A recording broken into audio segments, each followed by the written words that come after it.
Topic हम लोग study करने वाले हैं आज रे ऑप्टिक्स को। रे ऑप्टिक्स की बात करें तो रिफ्लेक्शन हम लोगों का सिलेबस से हट चुका है। रेडियो सिलेबस के अकॉर्डिंग अगर देखें तो रिफ्लेक्शन कोर्स में नहीं है, हम लोगों को रिफ्रैक्शन को स्टडी करना है।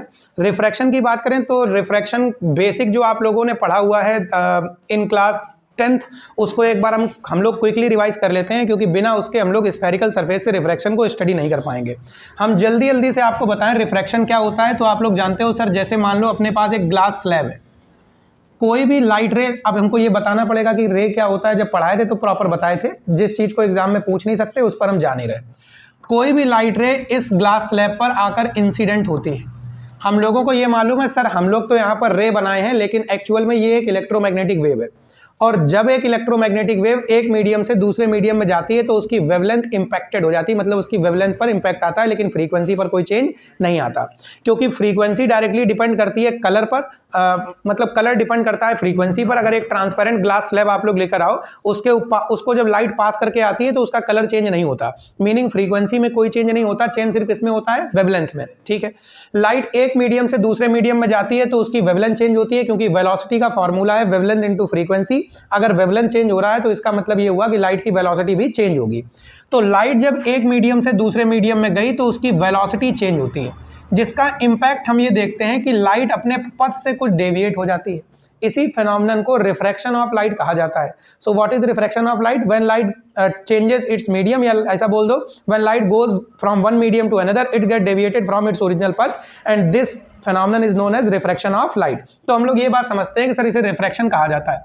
अब जैसे आपके पास ये रिफ्रैक्शन हो गया, मान लीजिए कि आप लोगों के पास यहाँ पर दो मीडियम है, ये पहला मीडियम और ये दूसरा मीडियम। ठीक है, तो यहां पर अगर हम आप लोगों से पूछे सर ठीक है, इस जगह पर एक टर्म है that is refractive index of second medium with respect to first medium. Refractive index of second medium with respect to first medium, इसका मतलब क्या है? Velocity of light in first medium upon velocity of light in second medium. क्या आप मेरी बात समझ गए? ठीक है, अगर हम लोग बात करें ऑप्टिक्स के हिसाब से तो हमारे लिए दो प्रकार के मीडियम आएंगे, one is rarer and second one is denser. सारी बात आप लोग जानते हो सर, डेंसर वो मीडियम है जिसमें लाइट की रफ्तार कम है, और रेयरर वो मीडियम है जिसमें लाइट की रफ्तार ज्यादा है। जानते हो ना आप लोग? ठीक, तो जैसे हम लोग बात कर ले, मान लो यहाँ पर लाइट जा रही थी एयर से ग्लास में, तो हमने देखा कि लाइट की रफ्तार ग्लास में कम है, एयर में ज्यादा है। तो लाइट जा रही है from rarer medium to denser medium. अगर लाइट जाती है from rarer medium to denser medium तो ये नॉर्मल की तरफ बेंड होती है। नॉर्मल क्या है? आपने सरफेस पर एक राइट एंगल पर एक लाइन ड्रॉ करी है, ठीक है, पॉइंट ऑफ इंसिडेंस पर, हम लोग बोलते हैं सर ये नॉर्मल है। ठीक है, अगर मान लीजिए लाइट जाती है from denser medium to rarer medium, तो हम लोग ये ऑब्जर्व करते हैं कि लाइट की रफ्तार बढ़ जाती है, और जिस वजह से लाइट नॉर्मल से दूर हटती है। ठीक है, हम लोग यहाँ पर ऑब्जर्व करते हैं। चलो ये अब की बार हो गया हम लोगों के पास ग्लास और ये हो गया एयर, तो हम लोग लिखेंगे sir refractive index of air with respect to glass. इसका मतलब है velocity of light in glass upon velocity of light in air. इस बात को याद रखना, velocity of light in glass upon velocity of light in air. क्या आपको ये फंडे समझ में आ गए? ठीक है, इसके बाद बच्चा एक बात समझ लो, जैसे मान लो अगर लाइट जा रही होती एयर टू ग्लास में तो हम लोग लिखते हैं sir refractive index of glass with respect to air, और सेम चीज होता है velocity of light in air upon velocity of light in glass. इन दोनों से हम ये कंक्लूड कर सकते हैं कि sir GNA is equal to हो जाएगा 1 upon ANG। GNA is equal to क्या हो जाएगा? 1 अपॉन ANG। तो याद रखना, बहुत बार न्यूमेरिकल ऐसा भी मिल सकता है कि refractive index of water with respect to glass दिया हुआ है और refractive index of glass with respect to water पूछ लिया गया, तो जस्ट आपको जो डाटा गिवन है उसको उल्टा कर देना है, उसका रेसिप्रोकल कर देना है, और आप लोगों को फटाक से अपना आंसर मिल जाएगा। तो ये काम करना रहेगा। तो अगर ऐसा कोई न्यूमेरिकल आए तो देख लीजिएगा। क्या आप मेरी बात समझ गए? दूसरे नंबर पे आप रिफ्रैक्टिव इंडेक्स को ऐसे भी लिख सकते हो, जैसे आप लोग जानते हो वेलोसिटी इज इक्वल टू होता है wavelength into frequency. Velocity is equal to होता है वेवलेंथ इनटू फ्रीक्वेंसी। अभी हम लोग डिस्कशन कर रहे थे फ्रीक्वेंसी में कोई चेंज होता नहीं है, तो refractive index of second medium with respect to first medium is equal to आने वाला है ratio of wavelength. Ratio of wavelength. क्या मेरी बात समझ में आ गई आपको? तो ये टर्म आप लोगों के पास आएगा। So this is how we can find refractive index. इसके बाद की बात करें अगर हम लोग, तो ये टर्म हम लोगों के पास हो गया। ठीक है, ये टर्म हम लोगों के पास हो गया, इसे बोलते हैं रिलेटिव रिफ्रैक्टिव इंडेक्स। क्या बोलते हैं? Relative refractive index. एक होता है absolute refractive index. Absolute refractive index, देखो यहां पर हम सेकंड मीडियम का रिफ्रैक्टिव इंडेक्स निकाल रहे हैं with respect to first medium. ठीक है, अब हमको क्या करना है? हमको रिफ्रैक्टिव इंडेक्स निकालना है मान लीजिए कांच का। लेकिन वैक्यूम के रिस्पेक्ट में, किसके रिस्पेक्ट में? अगर किसी मीडियम का रिफ्रैक्टिव इंडेक्स आप वैक्यूम के रिस्पेक्ट में निकालोगे तो हम बोलेंगे सर इसका रिफ्रैक्टिव इंडेक्स कहलाएगा एब्सोल्यूट रिफ्रैक्टिव इंडेक्स। अब हम लिखते नहीं किसके रिस्पेक्ट में, जस्ट हमको मालूम है कि सर एब्सोल्यूट की बात चल रही है तो वैक्यूम के रिस्पेक्ट में ही होगा। वैक्यूम में लाइट की रफ्तार c और मीडियम में लाइट की रफ्तार vg। जैसे मान लो हम तुमसे पूछे refractive index of second medium, then you will say sir refractive index of second medium का मतलब है speed of light in vacuum upon speed of light in second medium. ऐसे आप लोगों के सामने आ सकता है। क्या मेरी बात समझ पा रहे हो? पक्की बात। अगर आप लोग यहां पर ध्यान से देखो, जैसे ये 1 and 2 लिखा है, 1 and 2, तो इसका मतलब है velocity of light in first medium upon velocity of light in second medium. हमने वैक्यूम में लाइट की स्पीड का गुणा और भाग कर लिया। अगर आप देखो तो c/v2 लिखा हुआ है, इसका मतलब है refractive index of second medium. इस v1 को आप डिवाइड में ले आओगे, c/v1 हो जाएगा refractive index of first medium. तो ये भी याद रखना, ये आगे जाके बहुत काम में आने वाला है। 1 and 2 is equal to n2/n1, 1 and 2 is equal to n2/n1। इसके न्यूमेरिकल देखो आ सकते हैं, लेकिन इतने बचकाने न्यूमेरिकल हैं कि हम तुम्हें कराएंगे, तुम्हारा प्योरली वेस्ट ऑफ टाइम है। मान लो हम तुमको n2 n1 की वैल्यू देते, 1 and 2 की वैल्यू पूछें और तुम उसको सॉल्व करके हमें बताओ 2 सेकंड बाद या 10 मिनट बाद, जो भी तुम समय ले सकते हो, अपना प्रोसेसिंग जैसी भी चले आप लोगों की, तो उसमें क्या आपका टाइम बर्बाद नहीं हो रहा। ठीक है, तो इनके ये बच्चों वाले जो न्यूमेरिकल है वो खुद करो, उसको हम नहीं करवाने वाले। हमें लगता है कि जहां पर फंसोगे हम वही न्यूमेरिकल आपको कराएंगे। अब मान लीजिए आप लोगों के पास इस जगह पर आता है लॉज ऑफ रिफ्रैक्शन। क्या आते हैं? Laws of refraction. Laws of refraction की बात करें, जैसे रिफ्लेक्शन के 2 लॉज हैं, उसी तरीके से रिफ्रैक्शन के भी 2 लॉ है। रिफ्रैक्शन के 2 लॉज कौन कौन से हैं? नंबर 1, जैसे आप लोग ये पा रहे हो कि लाइट जा रही है एक मीडियम से दूसरे मीडियम में, जो लाइट रे आ रही है सोर्स से, इसे हम लोग बोलेंगे सर ये इंसिडेंट रे है। क्या है? इंसिडेंट रे, एब्सोडेंट नहीं, इंसिडेंट। नंबर 2, यहां पर जो लाइट रे रिफ्रैक्ट हो गई इसे हम लोग बोलेंगे सर ये रिफ्रैक्टेड रे है। क्या है? रिफ्रैक्टेड रे। इंसिडेंट रे नॉर्मल के साथ जो एंगल बनाएगी उसे कहा जाएगा angle of incidence. Refracted ray normal के साथ जो एंगल बनाएगी उसे कहा जाएगा एंगल ऑफ रिफ्रैक्शन। ठीक, पहला लॉ आप लोग जानते हो, पढ़ाया भी था आप लोगों को। Incident ray, refracted ray and normal at the point of incidence are in same plane. Same plane का मतलब क्या होता है ये बात भी बताई थी। और इसके बाद हम लोगों ने ये स्टडी किया था incident ray, refracted ray and normal at the point of incidence are in same plane. दूसरे नंबर पे कि sine of angle of incidence upon sine of angle of refraction is always constant and is equal to refractive index of second medium with respect to first। ठीक है, second medium वो है जिसमें light जा रही है, फर्स्ट मीडियम वो है जिससे लाइट जा रही है। समझ गए आप लोग? ठीक, तो आप लोगों के पास इसे हम लोग बोलते हैं स्नेल्स लॉ। क्या बोलते हैं? Snell's law. स्नेल्स लॉ का प्रूफ भी देखा था, किस चैप्टर में देखा था? वेव ऑप्टिक्स में, हाइजेंस प्रिंसिपल में। वेरी गुड, ठीक है। तो हाइजेंस प्रिंसिपल में हम लोगों ने इसका प्रूफ भी देखा था और पेपर में आते भी हैं ये, रिफ्लेक्शन वाला और रिफ्रैक्शन वाला दोनों। क्या हम इसे रब कर दें? पक्की बात।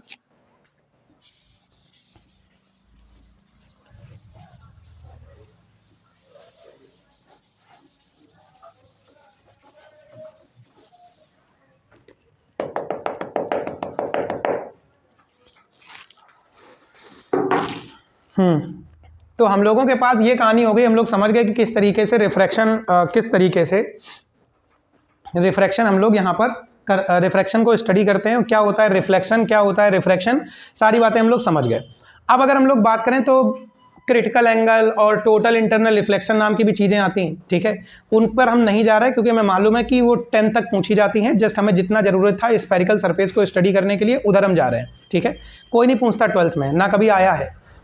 हाई स्कूल तक क्वेश्चन आते हैं, व्हाट इज क्रिटिकल एंगल बताइए, what is total internal reflection बताइए, तो ये हाई स्कूल तक आते हैं, उसके बाद नहीं आते। ठीक है, अब जरा देखो ध्यान से, अगर हम लोग बात करें अगर हम लोग बात करें स्फेरिकल सरफेसेस की, तो मान लीजिए हम लोगों के पास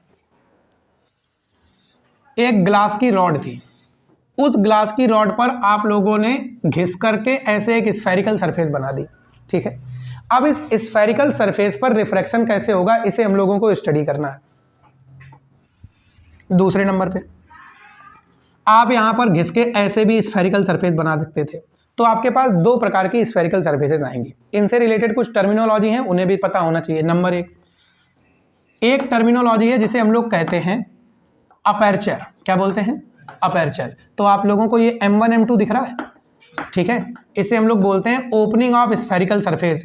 इस स्फेरिकल सरफेस का ओपनिंग कितना है, कितना जगह इसने कवर करके रखा है, मतलब डायमीटर, या मान लो कि जो स्फेरिकल सरफेस आपको दिख रहा है, इस स्फेरिकल पार्ट का जो डायमीटर है, इसे हम लोग बोलते हैं अपर्चर। समझ गए। अपर्चर के बाद दूसरे नंबर पे इस स्फेरिकल सरफेस के मिड पॉइंट को कहा जाता है पोल।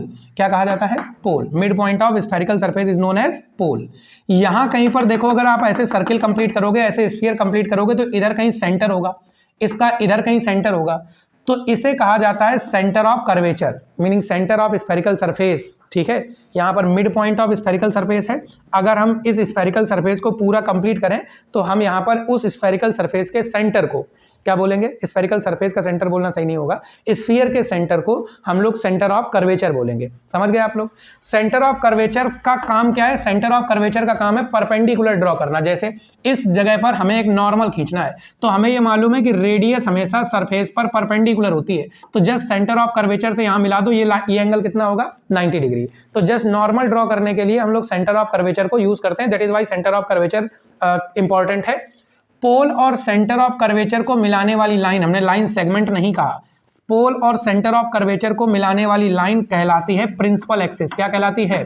Principal axis. क्या मेरी बात समझ गए आप लोग? So this is principal axis. इतने टर्मिनोलॉजी के बाद हम लोगों को अब यहां पर स्टडी करना है दो टर्म, और एक रहेगा ऑब्जेक्ट और दूसरा क्या रहेगा? इमेज। ठीक है, एक होगा ऑब्जेक्ट और दूसरा क्या होगा? इमेज। जैसे मान लो इधर हमने एक कंकड़ रख दिया, मोरम जानते हो, एक छोटा सा मिट्टी का कोई भी चीज रख दी हमने, बिल्कुल जरा सी एक पॉइंट रख दिया यहाँ पर। इस पॉइंट से एक लाइट रे ऐसे गई, ठीक, आपने क्या किया? सेंटर ऑफ कर्वेचर से नॉर्मल खींच लिया, फिर आप ऑब्जर्व करो लाइट जा रही है from rarer medium to denser medium, तो नॉर्मल की तरफ बेंड होगी। रेयरर टू डेंसर का मतलब है नॉर्मल की तरफ बेंड होना। जो लाइट रे इस तरीके से जा रही है वो नॉर्मल की तरफ बेंड हो जाएगी।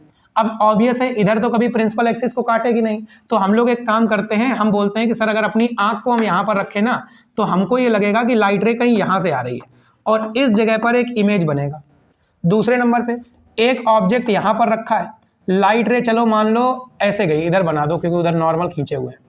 एक लाइट रे ऐसे गई, अब लाइट रे को जाना ऐसे चाहिए, लेकिन इस जगह पर आप लोगों ने बोला कि सर मीडियम चेंज हो रहा है, नॉर्मल भी आपने ड्रॉ कर लिया। आप लोग ये पा रहे हो लाइट जा रही है from rarer medium to denser medium, तो नॉर्मल की तरफ बेंड होगी, तो ये लाइट रे नॉर्मल की तरफ बेंड होके कहीं इधर पर काट गई आके, और ये हम लोगों के पास बन गया इमेज। ठीक है, तो इमेज क्या है? जहां पर ऑब्जेक्ट दिख रहा है, या आप लोग बुक इस डेफिनेशन पर जाओगे, rays from object after reflection meet principal axis at a point, the point is known as image. ये हम लोग बोल देते हैं। ठीक है, इमेज दो प्रकार का होता है, वर्चुअल और रियल। वर्चुअल और रियल इमेज के डिफरेंसेस स्टडी कर लेना। वर्चुअल इमेज क्या है? रेज वर्चुअली मीट करती हैं, वर्चुअल इमेज। रियल में रेज प्रिंसिपल एक्सिस पर काट जाए तो real image. Real image screen पर आ जाता है, वर्चुअल इमेज कभी स्क्रीन पर नहीं आता। रियल इमेज इन्वर्टेड बनता है, वर्चुअल इमेज हमेशा इरेक्ट बनता है। याद आया आप लोगों को? तो ये दो तीन इनके डिफरेंसेस हैं जो आपको पता होने चाहिए। बहुत बार न्यूमेरिकल में क्या होता है, बोल देता है स्क्रीन इमेज पर है, सॉरी इमेज स्क्रीन पर बन रहा है, तो बच्चे वहीं समझ जाएं कि फटाक से यहाँ पर बात चल रही है रियल इमेज की, वर्चुअल इमेज कभी स्क्रीन पर नहीं आ सकता। तो ये बातें हैं, आप लोग इतनी बातों को समझ चुके होंगे, अगर आपने पढ़ा है तो बहुत चीजें दिमाग में रिकॉल हो गई होंगी। अब हम इसके आगे की बात करते हैं। देखो क्या फंडे हैं।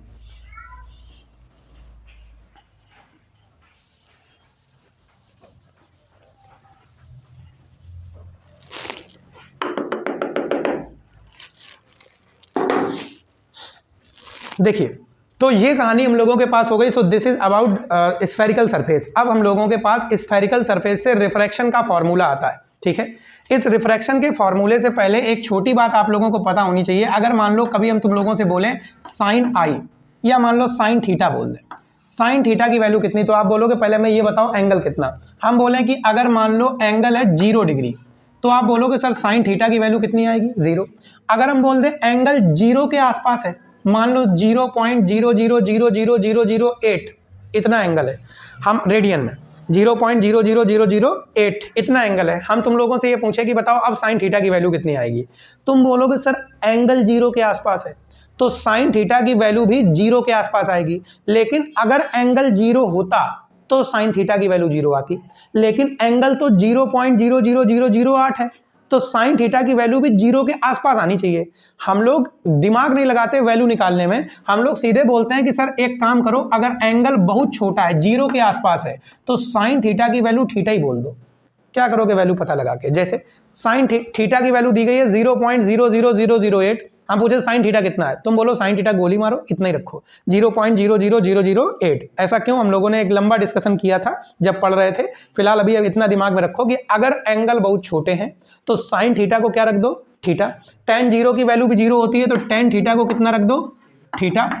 लेकिन cos 0 की वैल्यू 1 होती है तो cos थीटा 1 के आसपास आएगा। अगर एंगल 0 के आसपास है तो cos थीटा किसके आसपास आएगा, 1 के आसपास। That is why cos theta के प्लेस पे क्या रखोगे, 1, अगर एंगल 0 के आसपास है।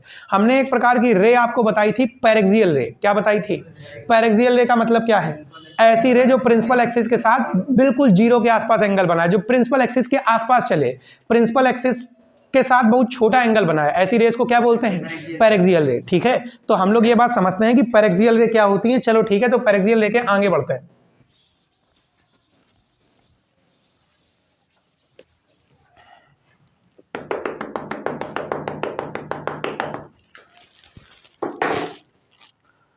देखो, तो पैरेक्सियल रे के आगे हम लोग बढ़ते हैं। अब देखो फंडे क्या है, हम लोगों के पास पहले नंबर पे एक डेरिवेशन आ सकता है जिसमें आपको स्फेरिकल सरफेस दी जाएगी। मान लो हम लोगों के पास एक कॉनकेव सरफेस है,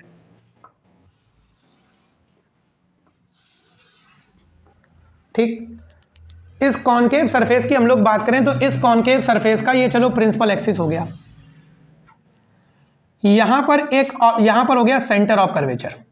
इधर एक ऑब्जेक्ट रखा है O, इस ऑब्जेक्ट का इमेज कहां बनेगा हमें पता करना है। आपने बोला ठीक सर, यहां से चलो एक लाइट रे गई, इस लाइट रे को कुछ ऐसा जाना चाहिए, पक्की बात, इस लाइट रे को कुछ ऐसा जाना चाहिए। लेकिन आपने क्या किया, आपने बोला कि सर यहां पर ये जो लाइट रे है ना, इस जगह से हमने नॉर्मल डाल दिया। लाइट रे जा रही है from rarer medium to denser medium, तो ऑब्वियस है कि नॉर्मल की तरफ बेंड होगी, टुवर्ड नॉर्मल। तो हमने क्या देखा कि जो लाइट रे इधर जा रही थी उसको कुछ इधर जाना चाहिए, और लाइट रे नॉर्मल की तरफ बेंड होके कभी भी प्रिंसिपल एक्सिस को नहीं काटेगी। ये कहीं हम लोग अगर पीछे बढ़ाएं तो इस जगह पर इसने प्रिंसिपल एक्सिस को काटा और यहां पर एक वर्चुअल इमेज हम लोगों के पास बना। आप लोगों ने साइन कन्वेंशन को पढ़ा ही था, अभी हमने बताया नहीं अभी आपको वापस से, लेकिन आपको हमने ये बताया था साइन कन्वेंशन के बारे में। मिरर को चलो हम लोग ध्यान में रख के इससे स्टडी करते हैं कि आप लोगों के पास एक मिरर है, यहाँ पर पोल है, आपको क्या करना है, प्रिंसिपल एक्सिस को मानना है एक्स एक्सिस, ठीक है, और पोल को मानना है ऑरिजिन पर।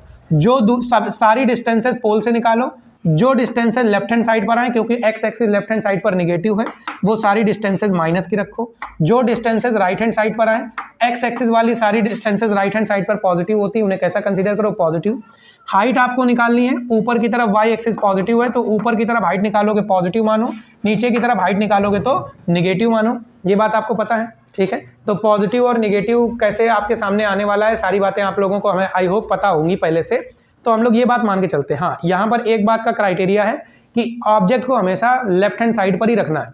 ऑब्जेक्ट को किधर रखना है, लेफ्ट हैंड साइड पर ही रखना है, उसे राइट साइड पर नहीं ले जाना है।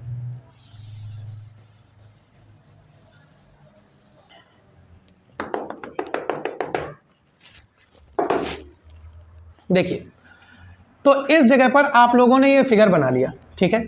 अब देखो बेटा, ये इंसिडेंट रे है, इंसिडेंट रे नॉर्मल के साथ जो एंगल बनाती है उसे हम लोग एंगल ऑफ इंसिडेंस कहते हैं। ये कितना हो गया, चलो आई, ठीक है। दूसरे नंबर पे ये हो गई हम लोगों के पास रिफ्रैक्टेड रे।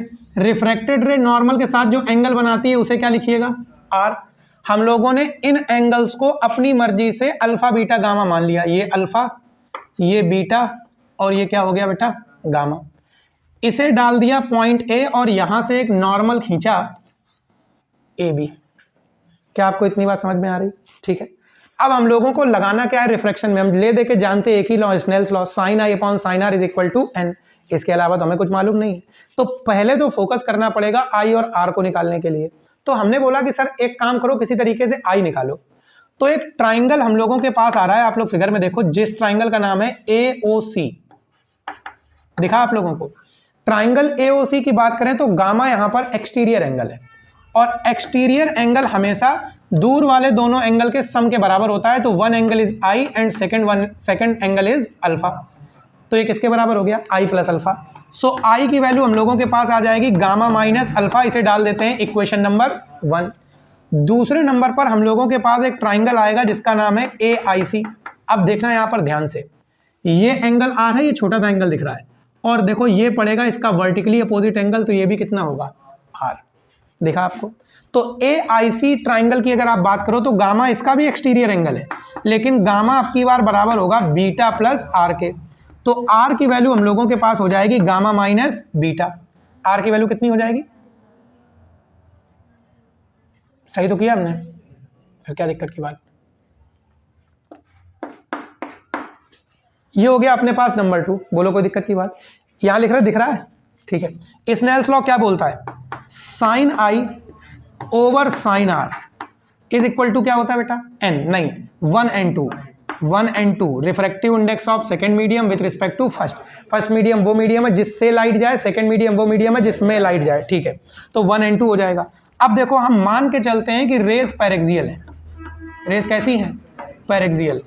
तो पैरेक्सियल रेस का मतलब है ये जो लाइट आपको दिख रही है जो इतनी दूर पड़ रही है वो बिल्कुल यहाँ कहीं पड़ी है आके, बिल्कुल पास में। मतलब अल्फा बीटा गामा सारे एंगल कैसे हैं? बहुत छोटे। अगर ये सारे एंगल बहुत छोटे हैं तो साइन आई के प्लेस पे क्या लिख सकते हो? आई। साइन आर के प्लेस पे क्या लिख सकते हो? आर। 1 and 2 को लिख सकते हो n2/n1। अभी पढ़े हो थोड़ी देर पहले। 1 and 2 को क्या लिख सकते हो? n2/n1। अगर हम लोग आई की बात करें तो आप लोग आई इज इक्वल टू देख सकते हो सर, ये रहेगा गामा माइनस अल्फा।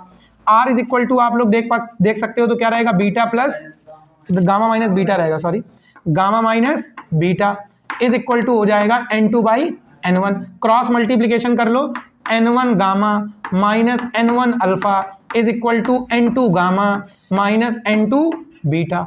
ये हम लोगों के पास आ जाएगा। फिर आप लोग क्या करो, गामा वाले एक तरफ कर लो, बाकी सबको एक तरफ कर लो। चलो n2 बीटा को इधर ले आते हैं प्लस का, तो हो जाएगा n2 बीटा और माइनस का n1 अल्फा। इस n1 गामा को उधर ले जाते हैं तो हो जाएगा n2 gamma minus n1 gamma. ठीक है, दिख रहा है यहां पर? ठीक है। इस जगह पर आप लोगों ने n2 beta minus n1 alpha, आप लोगों ने गामा को कॉमन ले लिया तो ब्रैकेट में बचा n2 माइनस n1। आपने कहा सर रेस पैरेक्सियल है, पैरेक्सियल ले के लिए साइन थीटा को थीटा लिख सकते हो, तो वाइस वर्सा भी तो कर सकते हो। थीटा को क्या लिख सकते हो? Sine theta. टेन थीटा को थीटा लिख सकते हो, तो वाइस वर्सा भी तो कर सकते हो, उल्टा भी तो कर सकते हो। थीटा को साइन टेन थीटा, ये भी तो कर सकते हो। हमने बोला कि सर पैरेक्सियल रेस का मतलब है अल्फा बीटा गामा बहुत छोटे छोटे एंगल्स हैं, तो हम लोग अल्फा की जगह पर टेन अल्फा भी लिख सकते हैं और टेन अल्फा की जगह पर अल्फा।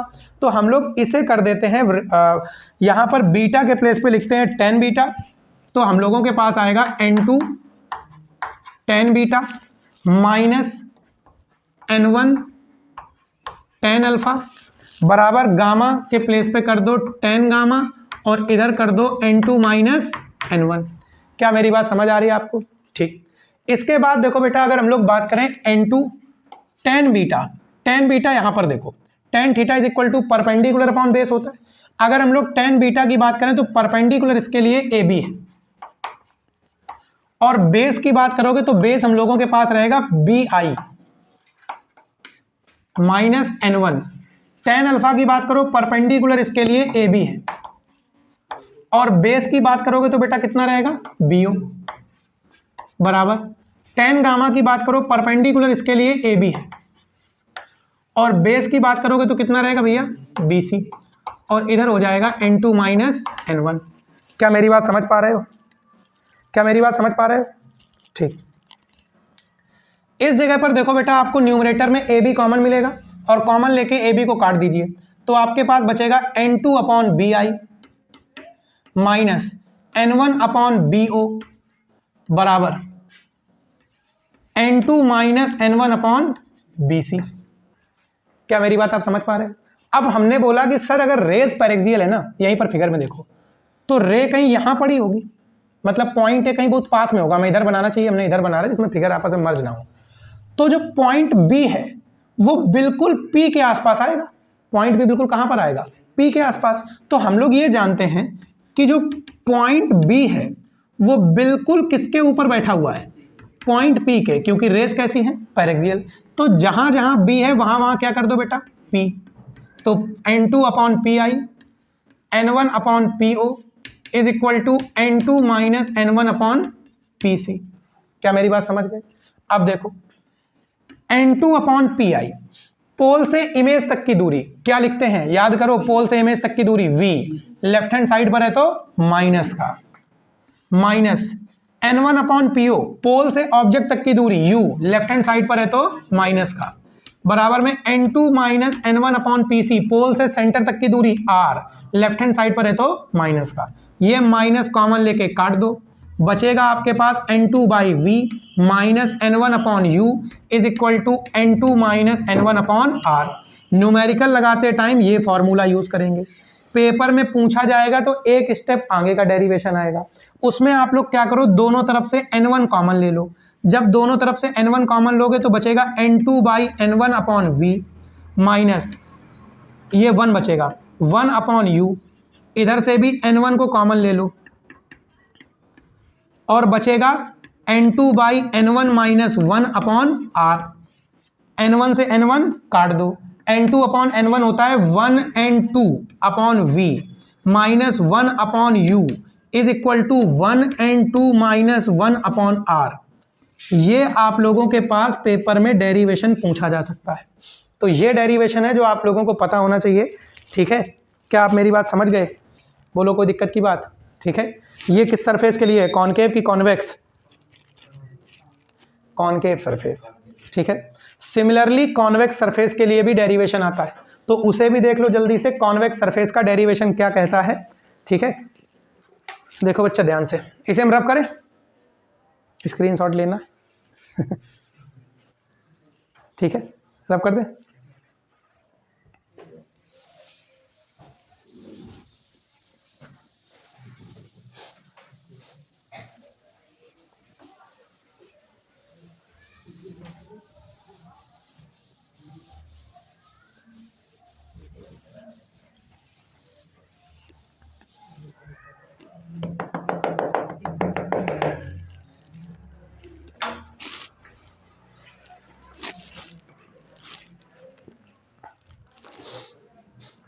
देखिए इधर देखिए ध्यान से, अब जो टॉपिक हम लोगों को स्टडी करना है उस टॉपिक की बात करें तो टॉपिक हम लोगों का रहने वाला है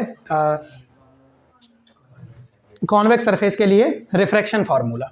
तो चलो बच्चा, हम लोगों के पास एक कॉन्वेक्स सरफेस आती है,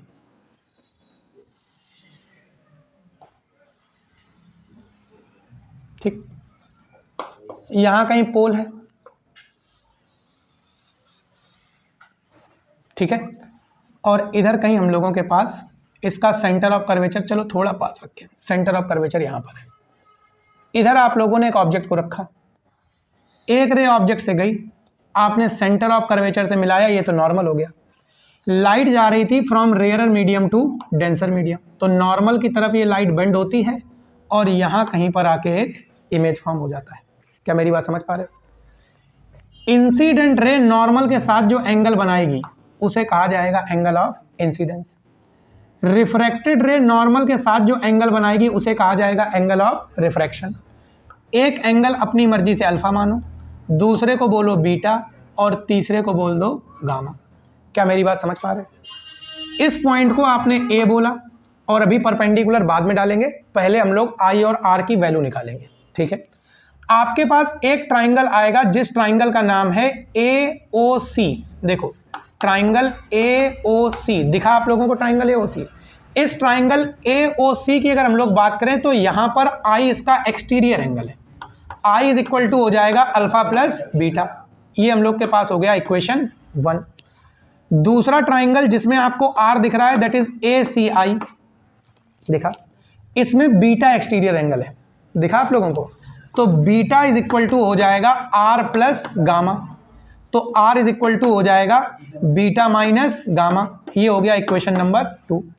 हम लोगों ने फटाक से लगाया sir sine I upon sine R is equal to कितना होता है 1 N2, तो हम लोग इसे कर लेंगे N2 बाई N1। ठीक है, हमने बोला रेज कैसी हैं, पैरेक्सियल। ठीक है, पैरेक्सियल रे के लिए साइन I के प्लेस पे I, साइन R के प्लेस पे R और इधर हो जाएगा N2 बाई N1। क्या मेरी बात समझ पा रहे हो?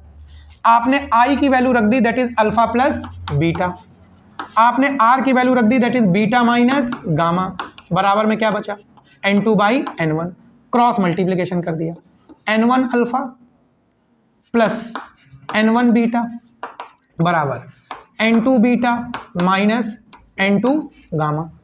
क्या मेरी बात समझ गए? आपने बीटा वाले एक तरफ किए और गामा वाले एक तरफ किए, देखो माइनस का n2 गामा इधर प्लस का आ जाएगा, n2 gamma plus n1 alpha is equal to n2 beta minus n1 beta. समझ में आया बेटा? ठीक, तो इस जगह पर आप देखो n2 gamma minus n1 alpha, आप बीटा कॉमन ले लो और इधर बचेगा n2 माइनस n1। फिर हम लोगों ने यहां पर एक परपेंडिकुलर डाला और ये परपेंडिकुलर कितना हो गया AB। हमने बोला रेस तो पैरेक्सियल है, तो गामा क्या प्लस ही तो लिखा है, कहाँ माइनस है, देखो देखो ना, है ना। तो आप लोग क्या करो, इस गामा को अगर आप देखो तो आप लोग बोल सकते हो सर पैरेक्सियल रे के लिए n2 tan गामा हो जाएगा प्लस n1 tan अल्फा हो जाएगा, बराबर में बीटा के प्लेस पे कर लो tan बीटा और इधर कर लो n2 माइनस n1। फिर आपने बोला सर tan गामा की बात करें tan theta is equal to perpendicular upon base होता है, अगर tan गामा की बात करें तो परपेंडिकुलर कितना है AB, बेस की बात करोगे तो कितना है बेटा BI plus n1, tan alpha की बात करोगे तो परपेंडिकुलर कितना बच्चा AB, बेस की बात करोगे कितना होएगा बेटा BO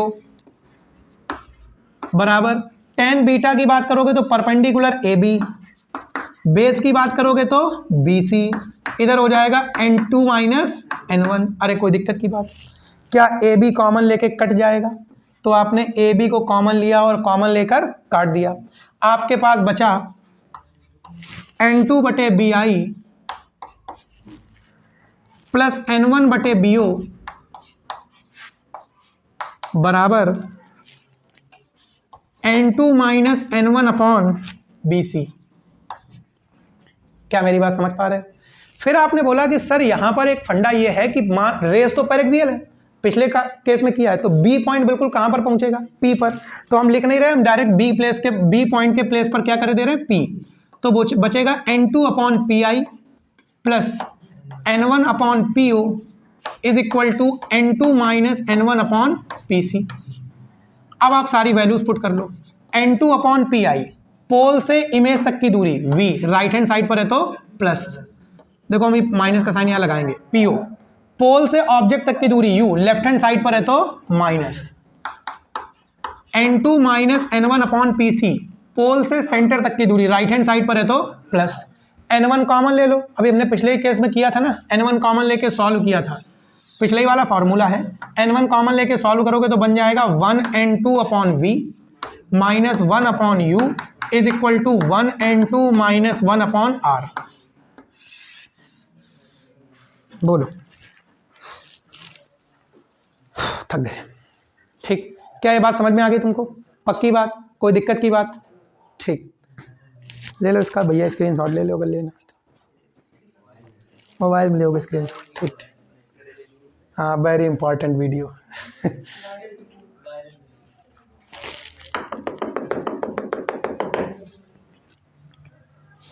राइटिंग सुधर गई मैं थोड़ी बोर्ड पे, मुझे लग रहा है।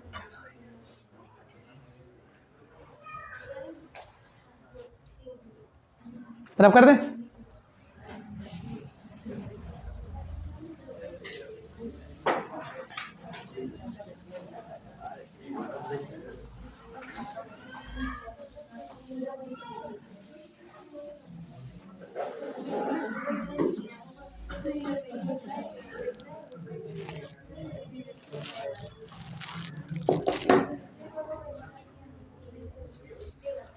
क्या हुआ? क्या टाइम हो गया? वो ग्रुप में डिस्कस करेंगे। देखो कितना बजा, 9:04 हो गया, सिर्फ 2 डेरिवेशन पढ़े, एक डेरिवेशन और पढ़ लो।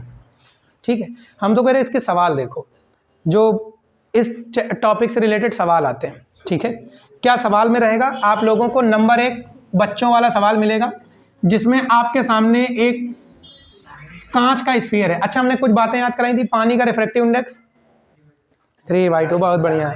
4/3। और कांच का refractive index 3/2, 1.5।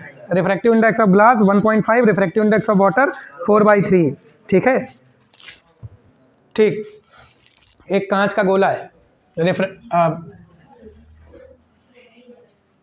Sphere of glass, refractive index 1.5, इसका रेडियस है 5 मीटर। रेडियस कितना है? 5 मीटर। यहां कहीं पर इसके सेंटर से 2 मीटर की दूरी पर एक कोई बबल फंसा हुआ है, ठीक है, एयर का बबल फंसा हुआ है। आप इस सरफेस से इसे देख रहे हो, बताओ ये बबल कहां दिखाई पड़ेगा? बताओ ये बबल कहां दिखाई पड़ेगा? तुमने बोला ठीक। अगर इस सरफेस से देखेंगे तो ये हो गया पोल, सारी दूरियां पोल से निकालनी है। ऑब्जेक्ट की दूरी, ऑब्जेक्ट क्या है? जिस ऑब्जेक्ट से रे आ रही है। तो आप बच्चा एक बात बताओ, रेडियस तो इसकी 5 है, 5 + 2 कितना हो जाएगा? 7, +7 की -7, -7। इमेज की दूरी सर यही तो पता करनी है। रेडियस कितनी ना? -5। लेफ्ट हैंड साइड पर निकालोगे, पक्की बात। फॉर्मूला लगाओ, n2/v - n1/u is equal to n2 - n1/r। बहुत बेहतरीन। n2 की बात करें तो उस मीडियम का रिफ्रैक्टिव इंडेक्स जिसमें लाइट जाए। लाइट जा रही हवा में, हवा का रिफ्रैक्टिव इंडेक्स 1, v पता करना है। n1 उस मीडियम का रिफ्रैक्टिव इंडेक्स जिससे लाइट जाए। लाइट किससे जा रही है? कांच से। और कांच का रिफ्रैक्टिव इंडेक्स 1.5। u का वैल्यू बेटा -7, तो ये माइनस माइनस प्लस हो जाएगा। n2 is 1, n1 is 1.5। r की बात करोगे तो -5 है।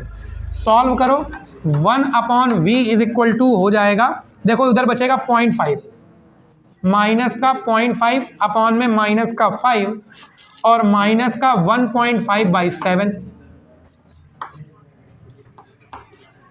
ये हो जाएगा 1/10 -1.5/7। दशमलव हटाओ, 0 बढ़ाओ, एलसीएम आएगा 70। ठीक, इधर आएगा 7 और इधर आएगा, पक्की बात? हाँ, 7 का गुणा करो, पढ़ा नहीं आता यार 15 का, 105 वही रहेगा। बताओ, पहाड़ा तक भूल गए, गणित भूल गए। -8 और v की वैल्यू आ जाएगी -70/8। माइनस का आ रहा है 70/8, ठीक है, लगभग 9 आ रहा है। लगभग कितना आ रहा है? 9। तो देखो लाइट रे यहां से आएगी, ये नॉर्मल पड़ा, लाइट रे जा इधर रही है। इस लाइट रे को क्या करना है? नॉर्मल से दूर हटना है, क्योंकि जा रही है फ्रॉम डेंसर टू रेयरर। तो ऐसे कुछ हटेगी, जो हमें अपीयर होगी। थोड़ा बनाना नहीं सही से आ रहा है, इधर कहीं। अब ये गड़बड़ बना है, बाहर मिला है जाके, ये बाहर नहीं मिलेगा, ठीक है, ये अंदर ही मिलेगा, क्योंकि अगर बाहर मिल रहा है तो 10 के ऊपर आंसर जा रहा है, आंसर 9 के आसपास है। तो इधर कहीं इमेज बनेगा वर्चुअल, ठीक है, बना लेना आसानी, बना लेना प्रॉपरली। एक सवाल ये समझ में आया, तो ऐसा सवाल आ सकता है जिसमें आपको सीधे वैल्यूज पुट करके आंसर निकालना है। दूसरे नंबर पे एक सवाल क्या आएगा, इसे हम रब कर रहे हैं।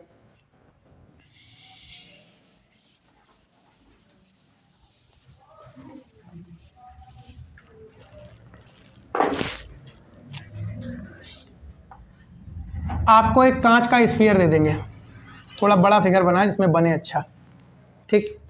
इस कांच के स्फीयर के बाहर इधर कोई ऑब्जेक्ट रखा है 2 मीटर दूरी पर। इसका रेडियस 5, रिफ्रैक्टिव इंडेक्स 1.5, रेडियस इसका 5। बात समझ में आ गई? रिफ्रैक्टिव इंडेक्स 1.5, रेडियस इसका 5 है, और इधर कोई ऑब्जेक्ट रखा है। बोला जाएगा कि ये बताओ फाइनल इमेज कहाँ बनेगा। आपने बोला ठीक सर। एक लाइट रे गई, सेंटर से मिलाया, रिफ्रैक्शन कहाँ से हो रहा है? इस सरफेस से, ठीक है। आपने तुरंत फॉर्मूला लगाया, n2/v - n1/u is equal to n2 - n1/r। अब चलो आ जाओ, n2 सेकेंड मीडियम का रिफ्रैक्टिव इंडेक्स, लाइट कांच में जा रही है, रिफ्रैक्टिव इंडेक्स 1.5, v इमेज की दूरी, इमेज कहाँ बनेगा हमें क्या पता। n1 की बात करें, फर्स्ट मीडियम का रिफ्रैक्टिव इंडेक्स एयर है 1, u ऑब्जेक्ट की दूरी, पोल से ऑब्जेक्ट 2 नहीं -2, हमने प्लस कर लिया इसे। n2 की बात कर रहे हैं तो हम लोगों के पास सेकंड मीडियम का रिफ्रैक्टिव इंडेक्स 1.5, फर्स्ट मीडियम का 1, रेडियस देखो राइट हैंड साइड पर निकालोगे 5 आएगा, ठीक है। हम लोगों के पास बचेगा 1.5/v इज इक्वल टू, देखो ये बचेगा 0.5/5, जो कि बचेगा 1/10, माइनस का हो जाएगा 1/2, इधर आ जाएगा 1.5/v is equal to, LCM ले लो 10 आएगा, ठीक है, 1 - 5/10, बहुत बढ़िया। 1.5 upon v is equal to उधर हो जाएगा माइनस का 4 और बाई 10, दशमलव हटाओ, जीरो बढ़ा लो, 0 0 काट लो, ठीक है। v की वैल्यू आ जाएगी माइनस की 15/4, इधर लिख रहे हैं v की वैल्यू आ जाएगी माइनस की 15/4, माइनस का मतलब लेफ्ट हैंड साइड पर, ठीक है। इसे दशमलव निकालो 15/4 को, 4 3 12, बचा कितना 3, 3.75 इतना आ गया। तो 3.75 का मतलब देखो, लाइट रे इधर जा रही है, नॉर्मल की तरफ बेंड होगी, ये कुछ लाइट रे ऐसे बेंड होगी, लेकिन हमें ये लगेगा कि लाइट कहीं इधर काटेगी आके प्रिंसिपल एक्सिस को, इस जगह पर इमेज बनेगा जिसकी पोल से दूरी होगी 3.75। माइनस का था ना तो लेफ्ट हैंड साइड पर बनाया। ये काम पहले करना पड़ेगा, फिगर तो जरूर बनाना पड़ेगा, फिगर नहीं बने तो गया सवाल, ठीक। दूसरे नंबर पर आप लोग क्या करो, ये आप लोगों ने एक नॉर्मल खींच दिया, ठीक है, ये आप लोगों ने एक नॉर्मल खींच दिया। अब जरा एक बात सोचो, लाइट रे जा रही है, अब की बार क्या हो रहा है, लाइट जा रही है from denser medium to rarer medium. फिर से सेम फॉर्मूला लगाओगे, लेकिन इस फॉर्मूले को हम लिखेंगे नहीं अब की बार, हमें जगह बचानी है, चौक बचानी है अपनी, ठीक है। N2 की बात करोगे, सेकंड मीडियम, लाइट जा रही है कांच से हवा में, तो हवा का रिफ्रैक्टिव इंडेक्स 1 अपॉन में v इमेज की दूरी माइनस N1 फर्स्ट मीडियम का रिफ्रैक्टिव इंडेक्स क्या हो गया, कांच, अपॉन में u ऑब्जेक्ट की दूरी। लेकिन बेटा अब की बार रिफ्रैक्शन तो इधर से हो रहा है, तो पोल तो हम लोगों का ये रहेगा, इसकी रेडियस 5 5 10 और 3.75 और तो 13.75, लेकिन लेफ्ट हैंड साइड पर है, तो माइनस करोगे ये प्लस बन जाएगा। N2 की बात करोगे, second medium air, first medium glass, radius की बात करोगे देखो 5 है, लेकिन इसका रेडियस निकालोगे लेफ्ट हैंड साइड पर तो -5 है, और 1 upon v is equal to इधर हो जाएगा माइनस का 0.5 अपॉन माइनस का 5, माइनस से माइनस कट गया, दशमलव हटा लो, ऊपर एक जीरो बढ़ जाएगा, 150 अपॉन 1375, ठीक है। दशमलव हटाओ, जीरो बढ़ाओ, 1/v इज इक्वल टू ये बचेगा 1/10, इधर क्या काट दे 25 से, छोड़ो यार कौन पहाड़ा पड़े, 150/1375, एलसीएम ले लो, जीरो बढ़ा लो, इधर हो जाएगा 1375 माइनस 1500, ठीक है। घटाओ, 10 में 5 गए 5, 9 में 7 गए 2, 4 में 3 गया 1, माइनस का 125/13,750, v की वैल्यू आएगी माइनस की 13,750/125। चाहो तो 25 से काट लेना, पहाड़ा आता हो 125 से काट लेना, तुम्हारी मर्जी। माइनस की वैल्यू आ रही मतलब लेफ्ट हैंड साइड पर कहीं बनेगा, ठीक है। और इसमें एक जीरो बढ़ाओगे तो 1 2 3 4 5 लगभग 100 से कुछ आंसर आ रहा है। देखो यहाँ पर क्या होगा, लाइट रे इधर जा रही है ऐसे, अब लाइट जा रही है from denser to rarer, denser to rarer, तो नॉर्मल से दूर जाएगी, पक्की बात। तो देखो लाइट रे नॉर्मल से दूर होगी और थोड़ा ऐसे बेंड होगी, जो इधर कहीं जाके दूर कहीं अफगानिस्तान में मिलेगी, और इधर कहीं इमेज बनेगा, मिल गई, इमेज बन गया, समझ गए। जाके सवाल लगाना जाके, और जो ना आए वो पूछना। कल इस चैप्टर को ख़त्म करेंगे, ठीक। फिर 4 दिन का लिए हमने बोला है, रिफ्रैक्टर रे ऑप्टिक्स को 4 दिन में ख़त्म करेंगे। जाओ आप लोग जाओ।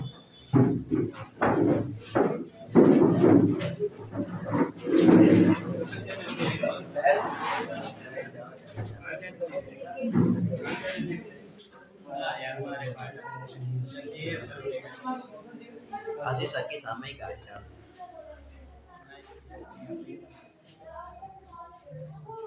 चाय ठंडी हो रही है आज पहुंचेंगे ना,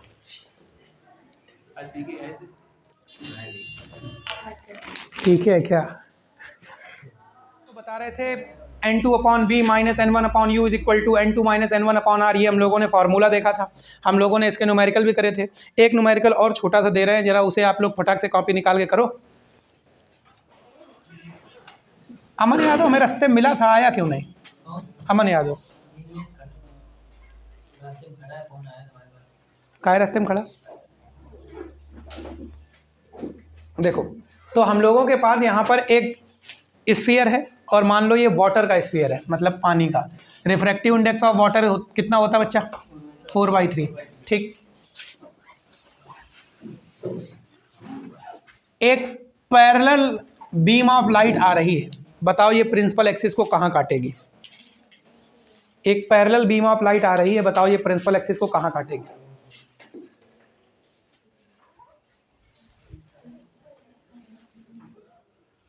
एक पैरेलल बीम ऑफ लाइट आ रही है, बताओ ये प्रिंसिपल एक्सिस को कहाँ पर काटेगी?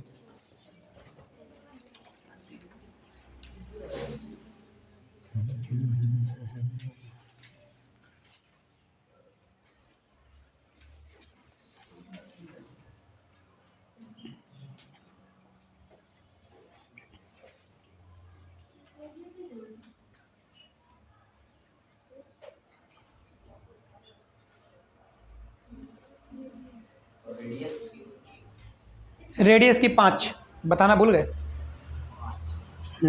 रेडियस है इसकी 5।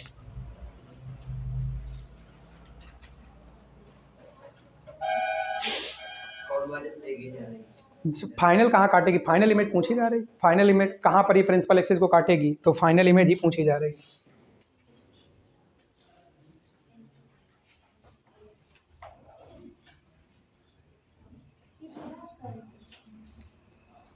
नहीं, पानी का बबल है। हाँ, तभी तो रिफ्रैक्टिव इंडेक्स 4/3 लिखा, उसमें हमने डॉट डॉट डॉट किया नहीं।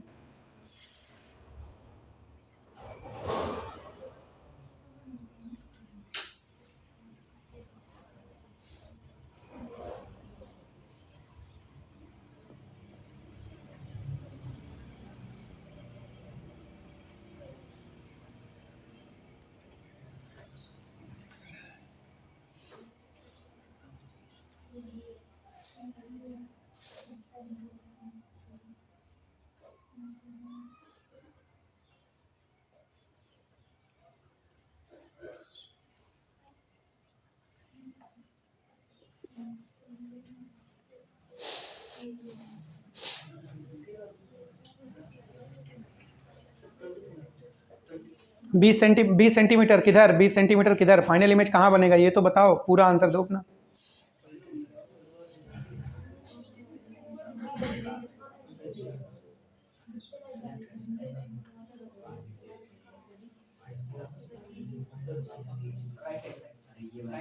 चलो ठीक, right hand side 20 centimetre from sphere, ठीक बताएं हम।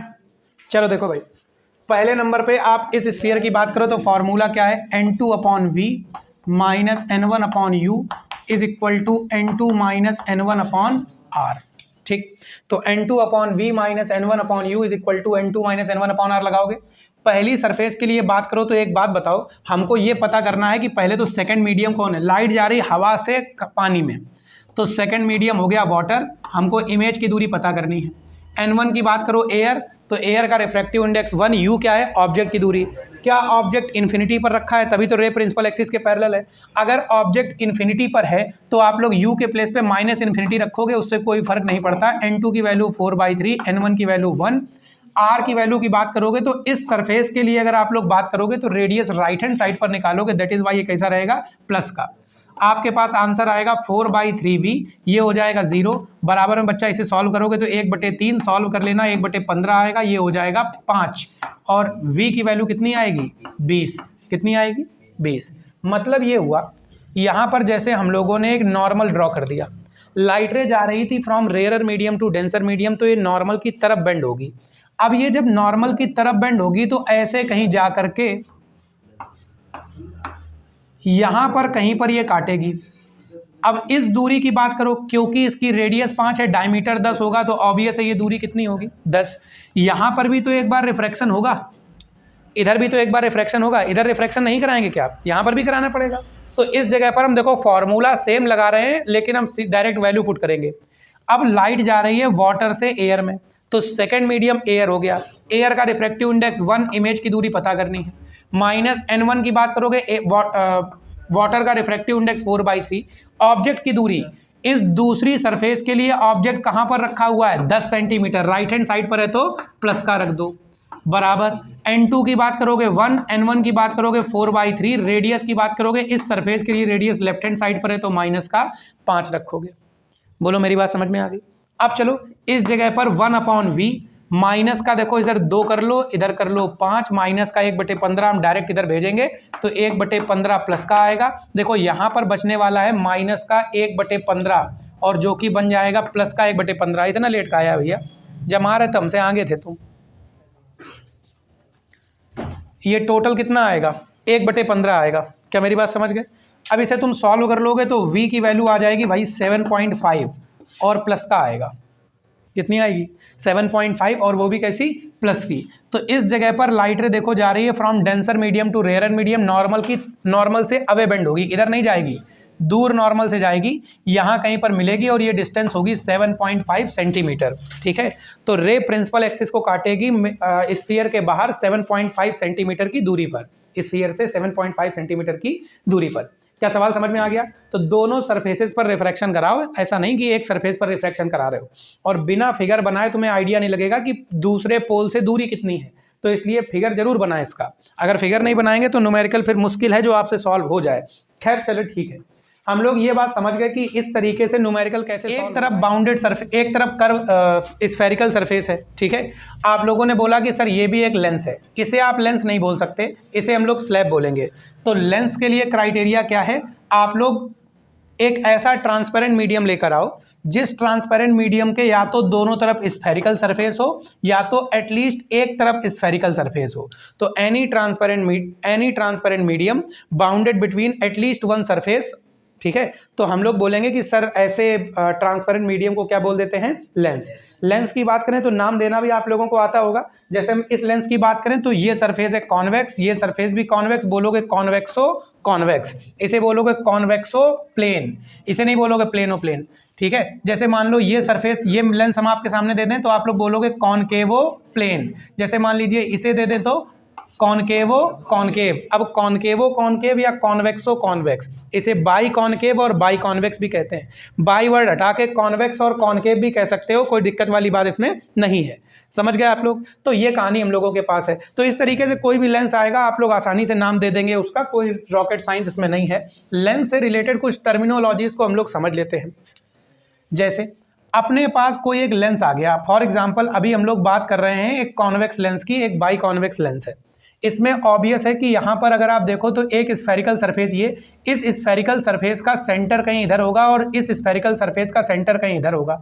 इन दोनों सेंटर्स को मिलाने वाली लाइन प्रिंसिपल एक्सिस कहलाएगी। इन दोनों सेंटर को मिलाने वाली लाइन क्या कहलाएगी? Principal axis. लेंस में दो फोकस होते हैं। पहला फोकस, प्रिंसिपल एक्सिस के पैरेलल जाने वाली रे रिफ्रैक्शन के बाद जहां पर काटेगी उस पॉइंट को कहा जाएगा फर्स्ट फोकस।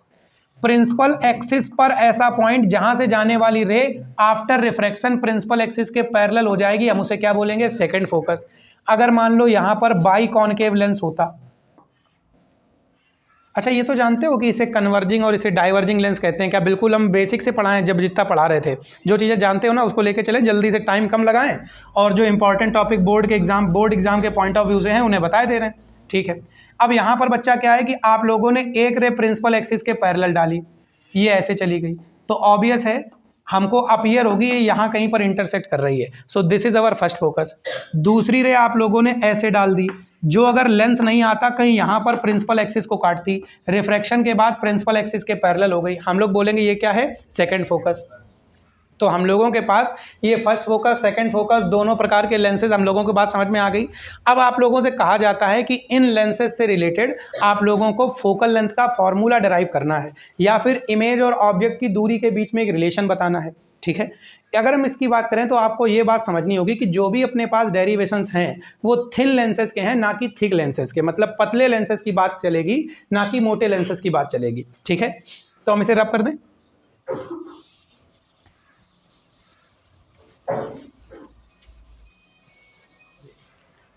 देखिए, अगर हम लोग बात करें, चलो अपने पास एक थिन लेंस आता है, एक लेंस हम लोगों के पास आता है,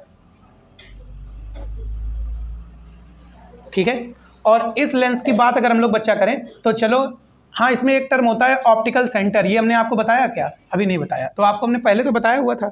ऑप्टिकल सेंटर सर ऐसा पॉइंट है जिस पर अगर जिससे पास होने वाली रे बिना डेविएशन के सीधे निकल जाती है। ठीक है, बुक में डेफिनेशन ये देते हैं, प्रिंसिपल एक्सिस पर ऐसा पॉइंट जिस पर इंटरसेक्ट करने वाली रे रिफ्रैक्शन के बाद भी अपनी सेम डायरेक्शन में जाए, मीनिंग डेविएट ना हो, तो हम लोग उस पॉइंट को क्या बोलेंगे, ऑप्टिकल सेंटर। कोई पेपर में डेफिनेशन नहीं पूछता ऑप्टिकल सेंटर की, आप इसलिए हम उसको ज़्यादा एम्फेसाइज नहीं कर रहे। देखिए तो दोनों फोकस हो, आप लोग समझ गए। अब मान लीजिए इस जगह पर आपने कोई ऑब्जेक्ट रखा, ये जो लेंस है इसकी थिकनेस है t, एक पोल इधर है P1 और इधर एक पोल है P2। यहाँ से एक लाइट रे गई, हमने इधर एक नॉर्मल खींचा, लाइट जा रही है from rare medium to denser medium, तो जिसे इधर जाना चाहिए वो ऐसे कुछ बेंड होगी, मीनिंग टूवर्ड नॉर्मल आएगी, और हम लोग ये देखते हैं कि सर यहाँ कहीं पर पहली सरफेस इमेज बनाती, लेकिन क्योंकि दूसरी सरफेस पर लाइट पड़ गई तो लाइट अब डेंसर टू रेयर जा रही, नॉर्मल से अवे बेंड होगी, इधर कहीं आके फाइनल इमेज यहाँ पर बनाती। हमने एक काम किया, इस दूरी को बोल दिया सर ये u है, ऑब्जेक्ट से दूरी।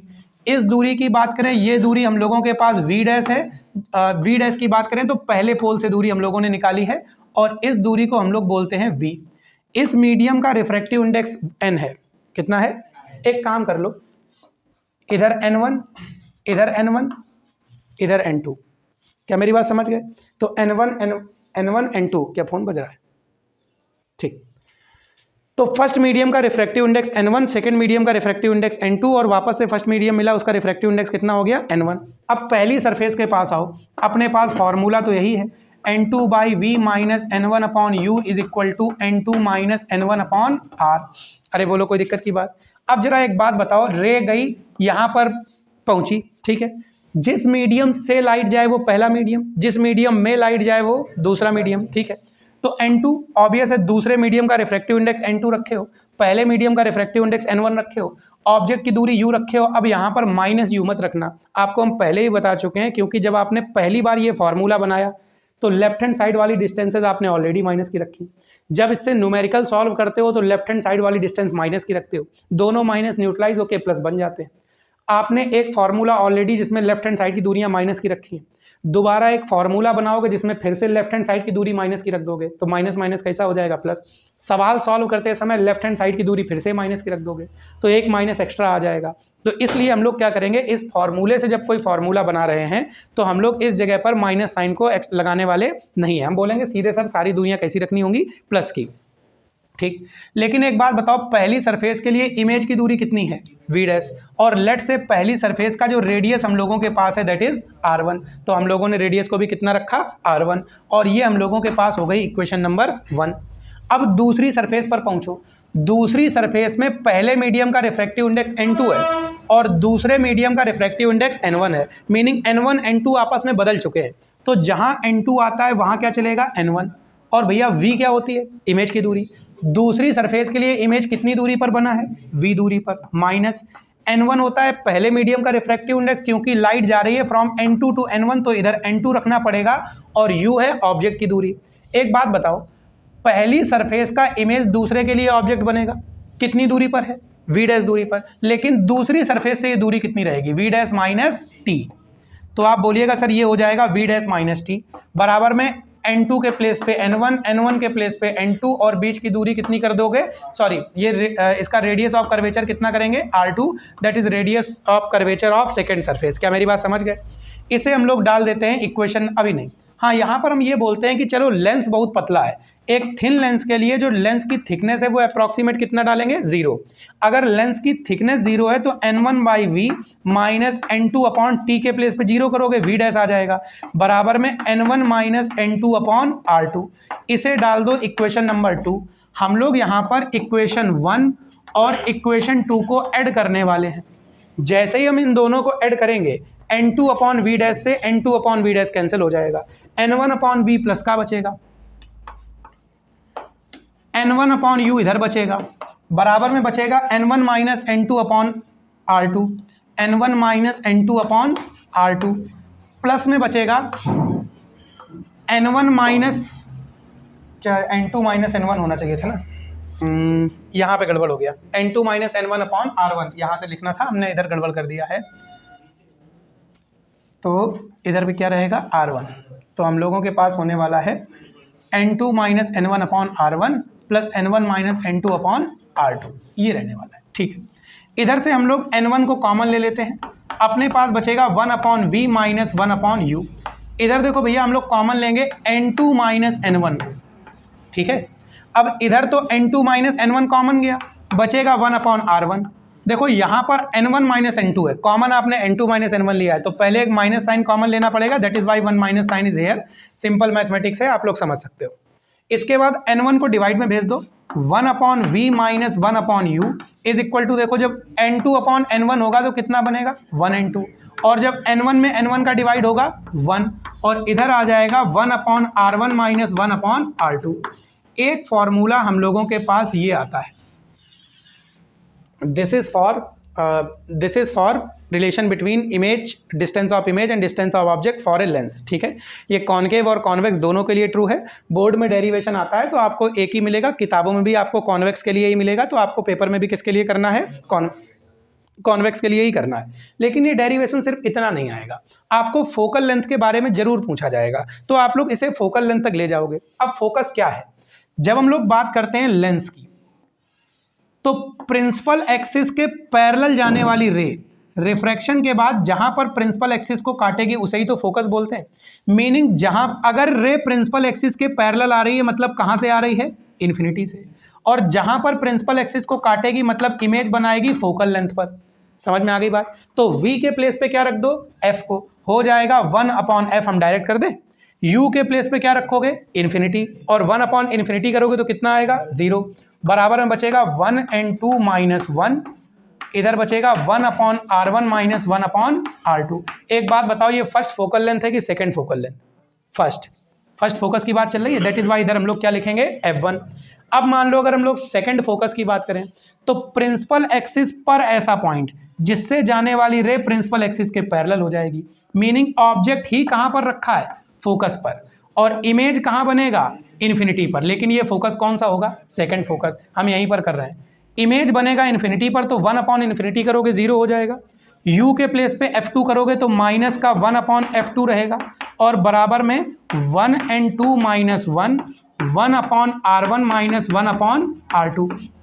बोलो, बात समझ में आ रही है आपको, ये बात समझ में आई आपको। अब हमको एक बात बताओ, दोनों फोकस के फॉर्मूले सेम हैं, देखो सिर्फ एक माइनस के साइन का ही तो अंतर है, दोनों फोकस के फॉर्मूले कैसे हैं, सेम, सिर्फ किसका अंतर है, एक माइनस के साइन का अंतर है। तो दोनों को कंपेयर करके ये समझ लो f1 is equal to minus f2 होता है।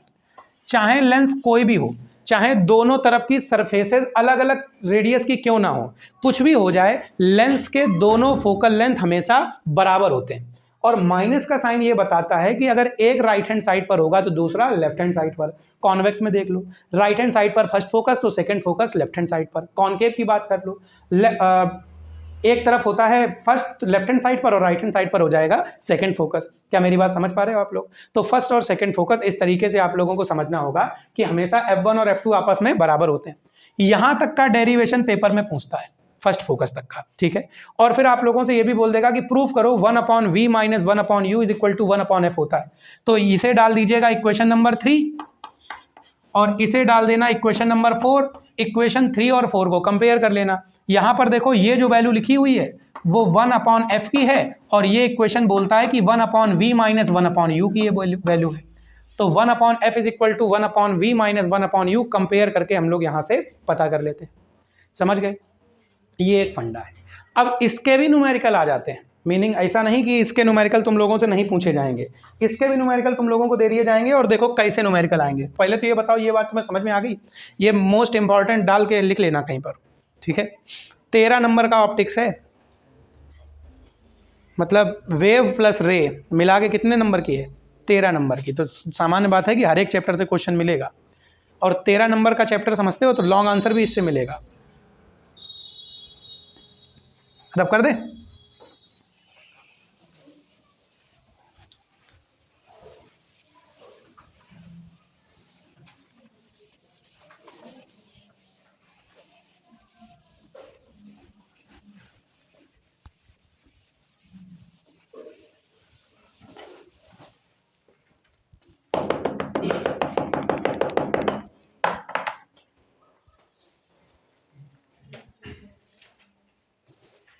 क्या ये बात आप लोग समझ गए। तो हम लोगों के पास ये फंडा हो गया। सो this is about focal length of a lens. अब देखो यहाँ से फॉर्मूला कैसे आएगा। आप सवाल कैसे आएगा, एक आपके पास कॉनकेवो कॉन्वेक्स लेंस है, ठीक है। कॉनकेवो कॉन्वेक्स लेंस की अगर बात करें तो चलो हम लोगों के पास पहली सरफेस का रेडियस ऑफ कर्वेचर है 5 मीटर में बात कर रहे हैं, दूसरी सरफेस का रेडियस ऑफ कर्वेचर है 6 कर लो या 10 कर लो, चलो 6 कर लेते हैं, ठीक है। और ये बना हुआ है ग्लास का, मतलब रिफ्रैक्टिव इंडेक्स ऑफ ग्लास कितना हो जाएगा भैया 1.5। बताओ इसका फोकल लेंथ कितना होगा, तो बिल्कुल बेसिक सा सवाल, ध्यान से देखो 1/f is equal to 1n2 - 1। अच्छा भैया 1n2 का मतलब क्या है, n2/n1 -1 1/r1 - 1/r2, ये याद रखो, वैल्यू पुट करना सीखो बस।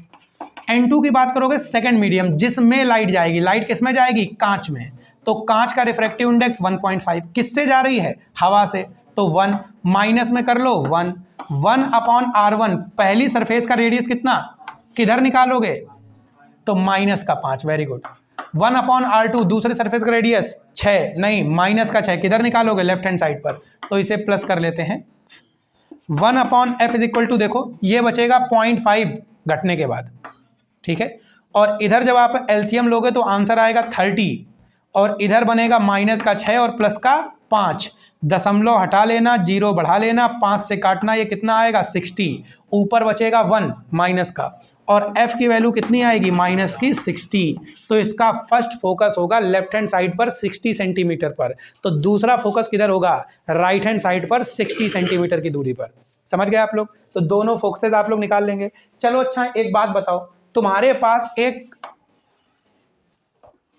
कॉन्वेक्सो कॉनकेव लेंस है, ठीक है, इधर की रेडियस 5 और ये रेडियस 6, ठीक है, कांच का बना हुआ है, रिफ्रैक्टिव इंडेक्स 1.5, लेकिन ये पानी में रखा हुआ है, किस में रखा हुआ है, पानी में, तो ये रखा हुआ है वाटर में, और वाटर का रिफ्रैक्टिव इंडेक्स 4/3, इसका फोकल लेंथ बताओ।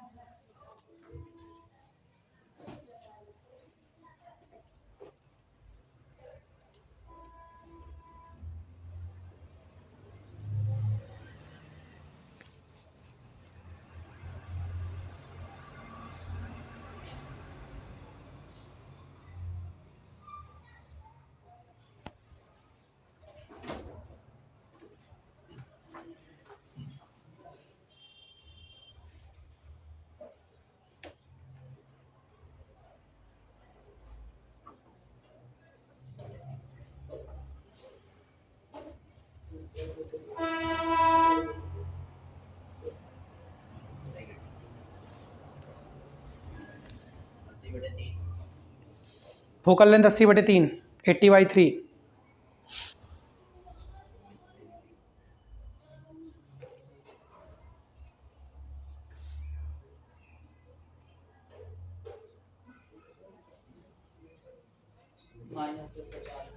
-240।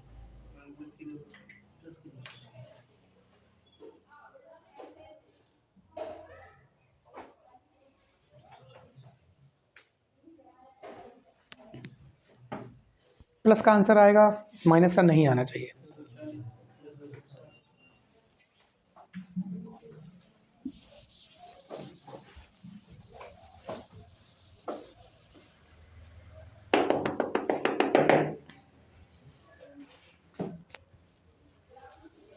बताएं बताएं, फॉर्मूला देखो, 1/f is equal to, formula क्या है, n2/n1 - 1 1/r1 - 1/r2, ठीक। 1/f की बात करो तो अगर हम लोग बात करें फोकल लेंथ की, तो आप लोग एक बात यहाँ पर समझो, इसकी फोकल लेंथ हमें बतानी है।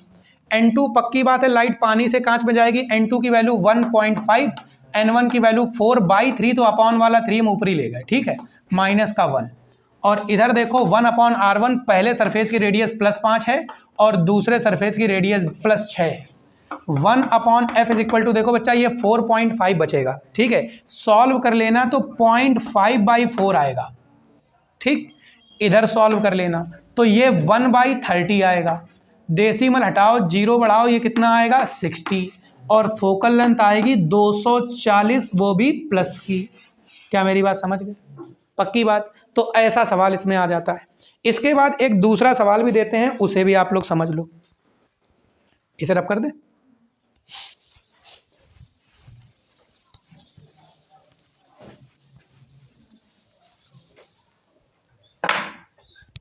देखो, अगर एक दूसरे सवाल की बात करें तो एक सवाल और भी इसमें आता है, उसे आप लोग देखो।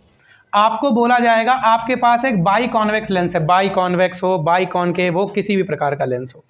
इस लेंस की बात करें तो इसमें आप लोगों को ये बोल देगा कि इसका फोकल लेंथ 10 सेंटीमीटर है और ये कांच का बना है, इसका रिफ्रैक्टिव इंडेक्स आपके पास 1.5 है। जब ये एयर में रखा है तब इसका फोकल लेंथ 10 सेंटीमीटर है। अगर इसको पानी में डाल दें तो इसका फोकल लेंथ कितना हो जाएगा? सवाल समझ में आया? हवा में रखा है तो फोकल लेंथ कितना है? 10। पानी में डाल दें तो फोकल लेंथ कितना हो जाएगा? ये आप लोगों से पूछेगा। पानी नहीं देगा क्वेश्चन पेपर में, ऐसा बोलेगा एक ऐसे लिक्विड में डाल दिया जिसका रिफ्रैक्टिव इंडेक्स 4/3 है, एक ऐसे लिक्विड में डाल दिया जिसका रिफ्रैक्टिव इंडेक्स मान लो 0.8 है, कुछ भी आप लोगों को दे देगा, ठीक है, या 1.8 है, जो भी है, तो आप लोगों को बताया जाएगा कि बताओ अब कितना होगा फोकल लेंथ। तो आप लोग बोलो सर देखो, पहले नंबर पे जब ये एयर की बात करता है, हम डायरेक्ट फार्मूला लगा रहे हैं, N2/N1 होता है। लाइट हवा से कांच में जा रही होगी, रिफ्रैक्टिव इंडेक्स कांच का 1.5, हवा का 1, माइनस का 1, इधर लिखाओ लगाओ 1/R1 माइनस 1/R2। और एक बात बताओ, फोकल लेंथ कितनी है इसकी? 10। कितनी है? 10। फोकल लेंथ की बात कर रहे हैं, देखो ये फर्स्ट फोकस का फार्मूला लगा रहे हैं, तो फर्स्ट फोकस लेंथ रखोगे जो कि इसके लिए राइट हैंड साइड पर, अगर कॉनकेव होता तो माइनस का रखते। फिर हम बात किसकी कर रहे हैं? फर्स्ट फोकस की, ठीक है। दूसरे नंबर पर अगर हम बात करें पानी में, तो जब इसे तुम पानी में रखोगे तब फोकल लेंथ नहीं पता, लेकिन तब लाइट सेकेंड मीडियम तो कांच ही रहेगा, पहला मीडियम क्या हो जाएगा? पानी। और पानी का refractive index 4/3 minus 1, 1/R1 minus 1/R2। इन दोनों का डिवाइड कर लेना, तो जब इनका तुम आपस में डिवाइड करोगे तो ये f ऊपर चला जाएगा और 10 इधर रहेगा, तो ये बनेगा f/10। इधर देखो तुम्हारे पास बनेगा 0.5, ठीक है, 0.5/1, और इधर तुम्हारे पास बचेगा 0.5/4। 0.5 से 0.5 कटेगा, 4 ऊपर आएगा, फोकल लेंथ आ जाएगी 40। कितनी आ जाएगी? 40। तो 40 सेंटीमीटर फोकल लेंथ आ जाएगी। क्या मेरी बात समझ गए? सेम सवाल लो, एक कांच का लेंस जिसका फोकल लेंथ 10 सेंटीमीटर एयर में, इसको ऐसे लिक्विड में डाल दिया जिसका रिफ्रैक्टिव इंडेक्स था 6/2। 6/2 क्या 3 कर लो सीधे, चलो 3 कर लो, जिसका रिफ्रैक्टिव इंडेक्स था 6.2, 6/2। तो बताओ अब इसका फोकल लेंथ कितना हो जाएगा?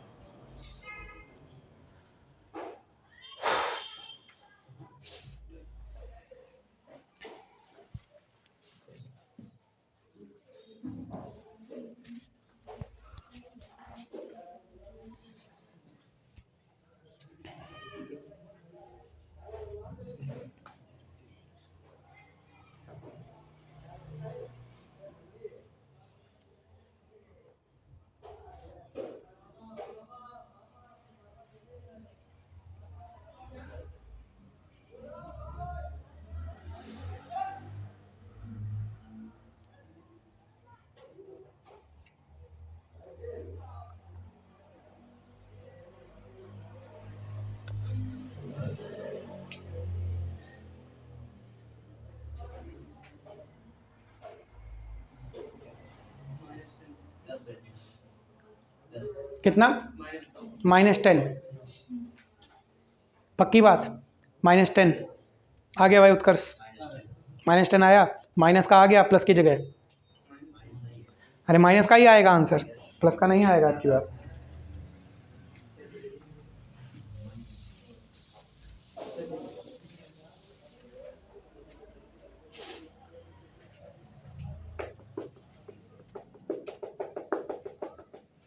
बताएं? देखो, जब बात करें इस लेंस की तो देखो हम डायरेक्ट फार्मूला लगा रहे हैं। फोकल लेंथ कितनी है? 10। पहले लाइट जाएगी हवा से कांच में, एयर का रिफ्रैक्टिव कांच का रिफ्रैक्टिव N2/N1 होता है ना, ग्लास का रिफ्रैक्टिव इंडेक्स 1.5, एयर का 1, माइनस का 1 करोगे और इधर आएगा 1/R1, उससे तुम्हें कोई मतलब नहीं, 1/R1 माइनस 1/R2 से।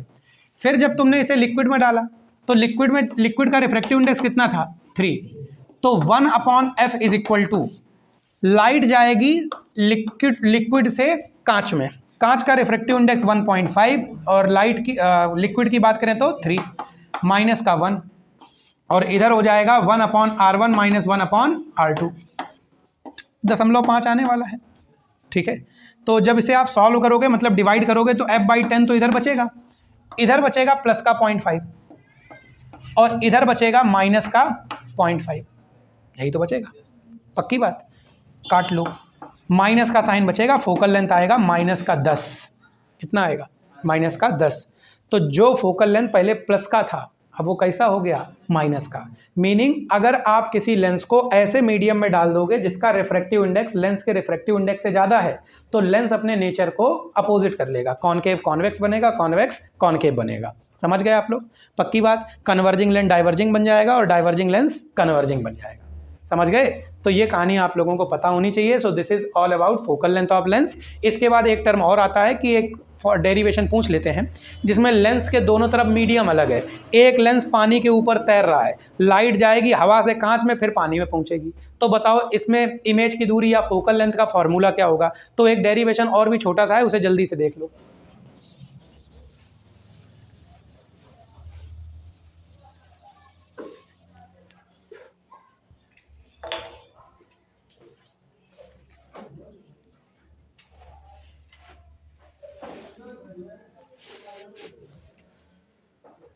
देखो इधर अगर हम लोग बात करें यहाँ पर एक और टर्म है, उसे आप लोग देखो। आपके पास एक लेंस है, ठीक है, इस लेंस के दोनों तरफ मीडियम डिफरेंट है। इस तरफ मान लीजिए मीडियम आप लोगों के पास ऐसा है जिसका रिफ्रैक्टिव इंडेक्स n1, इधर मीडियम ऐसा जिसका रिफ्रैक्टिव इंडेक्स n2 और इधर मीडियम ऐसा जिसका रिफ्रैक्टिव इंडेक्स n3। यहाँ पर एक ऑब्जेक्ट रखा है और इस ऑब्जेक्ट से पहले पोल की दूरी हो गई u, लाइट रे आई, कन्वर्ज हुई, इधर कहीं आके मिलना चाहिए था लेकिन दूसरी सरफेस इसको रिफ्रेक्ट करेगी और इमेज बन रहा है आई डैश दूरी पर या आई डैश पॉइंट पर, और ये दूरी लेट से है आपके पास v डैश। लेंस की थिकनेस कितनी हो गई t। फॉर्मूला तो बड़ा सिंपल है। अब की बार n1 n2 में कोई अंतर की बात नहीं, पहली सरफेस का रेडियस r1 दूसरे का radius r2, n2/v minus n1/u, v की जगह पर कितना कर दो v डैश बराबर में n2 minus n1, n2 minus n1 upon radius of curvature r1, equation number 1। Light जा रही है अब दूसरे से तीसरे मीडियम में, तो n2 बन जाएगा n3 और n1 बन जाएगा n2। चलो ठीक, तो देखो n2 जिसे आप n3 करोगे तीसरा मीडियम अपॉन v क्या होता है भैया इमेज की दूरी। चलो इमेज यहाँ पर बनी और इससे दूरी कितनी रही v, माइनस n1 के प्लेस पे n2 आएगा और अपॉन में क्या करिएगा u क्या है भैया ऑब्जेक्ट की दूरी। दूसरी सरफेस से ऑब्जेक्ट कौन है, पहली सरफेस का image, that is v dash minus t बराबर में n3 माइनस n2 अपॉन में क्या होगा r2। t को अप्रॉक्सीमेट कितना कर लो 0, लेंस बहुत पतला है, तो हो जाएगा n3/v माइनस n2/v डैश बराबर में n3 माइनस n2/r2। समझ में आ गई बात, ये इक्वेशन नंबर 2। जस्ट आप इक्वेशन 1 और 2 को ऐड कर दो, n2/v डैश से n2/v डैश कैंसिल हो जाएगा, आपके पास बचेगा n3/v minus n1/u is equal to n2 minus n1/r1 plus n3 minus n2/r2। बोलो कोई दिक्कत की बात। अब तुम्हें फोकल लेंथ लगाना है, तुम्हें फोकस पता करना है। फर्स्ट फोकस कब मिलेगा, जब ऑब्जेक्ट रखा हो इन्फिनिटी पर। इमेज कहाँ बनेगा, फोकस पर। वैल्यू पुट कर लो तो फटाक से आपके पास आएगा n3/f minus n1/infinity is equal to n2 minus n1/r1 plus n3 minus n2/r2। So n3/f is equal to n2 minus n1/r1 plus n3 minus n2/r2. This is focal length. Formula for focal length when medium both side of lens are different. ठीक है, समझ में आ गई बात आपको। तो ये आप लोगों के पास हो गया कैसे आप लोग फाइंड करोगे फोकल लेंथ वगैरह को, तो आप लोगों के पास ये फंडा हो गया। तो चलो इसे हम आगे बढ़ाएं।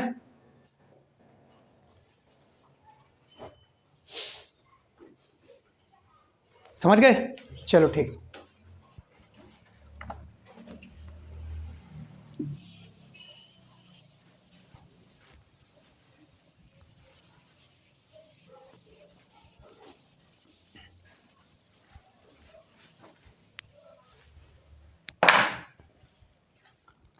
देखिए, तो आप लोगों के पास ये फंडा हो गया, हम लोग समझ गए कि किस तरीके से फोकल लेंथ निकाली जाएगी जब दोनों तरफ मीडियम डिफरेंट हो। इसके बाद फिर आप लोगों के पास इसमें डेरिवेशंस नहीं है, मीनिंग अब फिर आपके पास डेरिवेशन जो मैग्नीफिकेशन आता है उसके सवाल वगैरह मिल सकते हैं, डेरिवेशन नहीं मिलता है कोई आपको, ठीक है। इसके बाद आप लोगों को मतलब इस चैप्टर का डेरिवेशन मिलेगा तो इन्हीं में से मिलेगा, सवाल आप लोगों को जरूर मिलेंगे। ऑब्वियस है 13 नंबर का ऑप्टिक्स है, कुछ ना कुछ आएगा और सबसे बड़ा चैप्टर भी ये है, तो इससे भी तो काफ़ी नंबर का आने वाला है। फिर सवाल आप लोगों के पास आते हैं, तो पहले हम आपको वो सवाल करवा रहे हैं जिसमें लेंस और मिरर को कंबाइन किया जाता है, लेंस और मिरर को कंबाइन करके कुछ सवाल पूछे जाते हैं, ठीक है। अब याद रखना, अगर प्लेन मिरर है, कौन सा मिरर है, तो प्लेन मिरर को कॉन्वेक्स लेंस के साथ कंबाइन कर दिया जाता है। अगर कॉन्वेक्स मिरर है तो कॉन्वेक्स लेंस ही चाहिए, और कॉनकेव लेंस है तो कॉनकेव मिरर ही चाहिए आपको, मतलब कॉनकेव के साथ कॉन्वेक्स, कॉन्वेक्स के साथ कॉनकेव नहीं लगाइएगा, समझ गए। तो देखो पहले नंबर पर एक सवाल आपके पास आएगा, कैसा देंगे आपको सवाल, समझो। आपको बोलेंगे कि सर आपके पास एक लेंस है कॉन्वेक्स, कौन सा, तो याद रखो कॉनकेव लेंस, कॉनकेव मिरर फिर इसके साथ काम नहीं करेगा, आपको कौन सा मिरर चाहिए होगा, कॉन्वेक्स। और इधर रखा हुआ है एक कॉन्वेक्स मिरर, ठीक है। यहां कहीं पर ऑब्जेक्ट है, बोला गया कि सर ये अरेंजमेंट ऐसा है, मान लो लेंस और मिरर के बीच की दूरी है 2 मीटर, और इस अरेंजमेंट की वजह से क्या होता है, ऑब्जेक्ट का इमेज बिल्कुल ऑब्जेक्ट के ऊपर ही बनता है, जहां पर ऑब्जेक्ट है वहीं पर क्या बनता है, इमेज।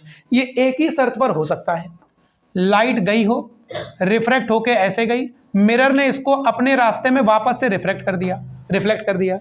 मिरर ऐसा कब कर सकता है, जब लाइट रे मिरर पर परपेंडिकुलर इंसिडेंट हो और ये लाइट ऐसे जाके प्रिंसिपल एक्सिस को यहीं काटे, तो इमेज तो यहां पर बन जाएगा। अच्छा, मिरर पर लाइट परपेंडिकुलर इंसिडेंट हो रही, इसका मतलब ये हुआ कि लाइट कहां पर पहुंच रही होगी, सेंटर ऑफ कर्वेचर पर, ठीक है। और या तो आपको मिरर का फोकल लेंथ दे देगा, जैसे मान लो फोकल लेंथ हमने दे दिया 10 सेंटीमीटर, या मान लो हम तुमको सारे सेंटीमीटर में ही चलो सब लेके चलते हैं, 10 सेंटीमीटर दे दिया, तो समझ जाओगे कि रेडियस ऑफ कर्वेचर पक्की बात है कितना होगा बेटा, 20 सेंटीमीटर। कितना हो जाएगा, 20 सेंटीमीटर। अब आपको बतानी है इस लेंस की फोकल लेंथ, तो बोलोगे सर देखो फॉर्मूला ये मत लगाना रिफ्रैक्टिव इंडेक्स वाला, क्योंकि इधर रिफ्रैक्टिव इंडेक्स गिवन नहीं है। 1/f = 1/v - 1/u। f की बात करोगे, फोकल लेंथ की बात करोगे, पता करना है। v की बात करोगे, इमेज। अगर हमारे पास मिरर नहीं होता तो इमेज कहां बनता जाके, 2 ये और 20 ये, 22 पर राइट हैंड साइड पर बन रहा है, प्लस का रखो। ऑब्जेक्ट कितनी दूरी पर है, ये दूरी चलो हम आपको दे देते हैं 15 सेंटीमीटर, तो 15 सेंटीमीटर लेफ्ट हैंड साइड पर है, तो कैसा रखिएगा, माइनस। सॉल्व करके फोकल लेंथ आ जाएगी आपके पास, बताओ, सॉल्व करके फोकल लेंथ आ जाएगी। तो कोई रॉकेट साइंस वाला न्यूमेरिकल नहीं है, जस्ट एक बार फिगर आप लोग अगर इसका बना गए तो आपका काम आसानी से हो ही जाने वाला है। दूसरे नंबर पर आप लोगों को अगला जो सवाल मिलेगा उसे देखो,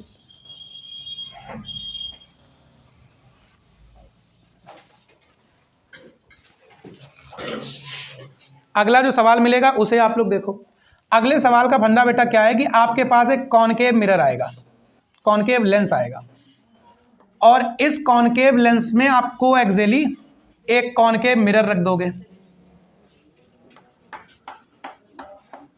ठीक है। दोनों के बीच की दूरी चलो 30 सेंटीमीटर, कितनी दूरी, 30 सेंटीमीटर, और ये इसका सेंटर ऑफ कर्वेचर है। अब सेंटर ऑफ कर्वेचर इधर भी लाई कर सकता है, जब फिगर इगर बनाओगे तो आएगा, मिरर का सेंटर ऑफ कर्वेचर है, और ये दूरी आपको दे दी गई है 20 सेंटीमीटर, ठीक है। क्या बोला कि इधर कहीं ऑब्जेक्ट रखा था, ठीक है, या मान लो और दूर रखो, इधर कहीं ऑब्जेक्ट रखा था, ऑब्जेक्ट का इमेज बिल्कुल इसके ऊपर ही बना के, तुमने कहा सर ये कैसे हो सकता है, तो थोड़ा सा यहाँ पर हम सुधार करें, ये संभव नहीं होगा, थोड़ा सुधार करें, यहाँ पर हमने ध्यान नहीं दिया, ठीक है। ये जो मिरर है इसका सेंटर ऑफ कर्वेचर कहीं यहाँ पर है, ठीक है, और ये दूरी आप लोगों को दे दी गई है 40 सेंटीमीटर। कितना दे दिया गया है, 40 सेंटीमीटर, ठीक है। ऐसा सवाल आ सकता है बोर्ड में, कोई बड़ी बात नहीं। एक रे गई ऐसे, ये भाई साहब इसे रिफ्रैक्ट कर देगा क्योंकि इसका नेचर ही डाइवर्जिंग है, और जब ये रिफ्रैक्ट करेगा, अगर लाइट रे मिरर पर परपेंडिकुलर पड़ गई तो पक्की बात है कहाँ से आ रही होगी, सेंटर ऑफ कर्वेचर पर, तो ये मिरर इसे अपने ही रास्ते में वापस भेज देगा, और लाइट आके जहाँ से गई थी वहीं पर आके इमेज को फॉर्म कर देगी। क्या मेरी बात समझ गए। आपसे पूछा गया बताओ फोकल लेंथ कितनी, तुमने फॉर्मूला फटाक से लगाया, ध्यान देना।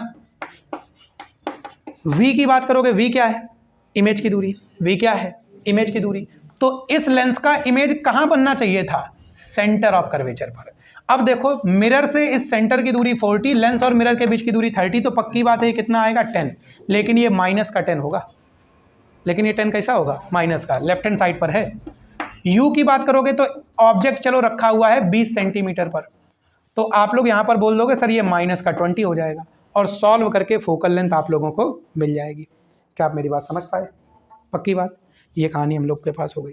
अगले नंबर पर आप लोगों को एक फंडा और मिलेगा, जिसमें आप लोगों को दिया जाएगा एक प्लेन मिरर, और प्लेन मिरर के साथ आपको एक कॉन्वेक्स लेंस मिलेगा। इन दोनों से संबंधित न्यूमेरिकल कैसे होगा देख लीजिए। ये समझ में आ रही बात आपको? प्रैक्टिस देखो खुद करनी पड़ेगी।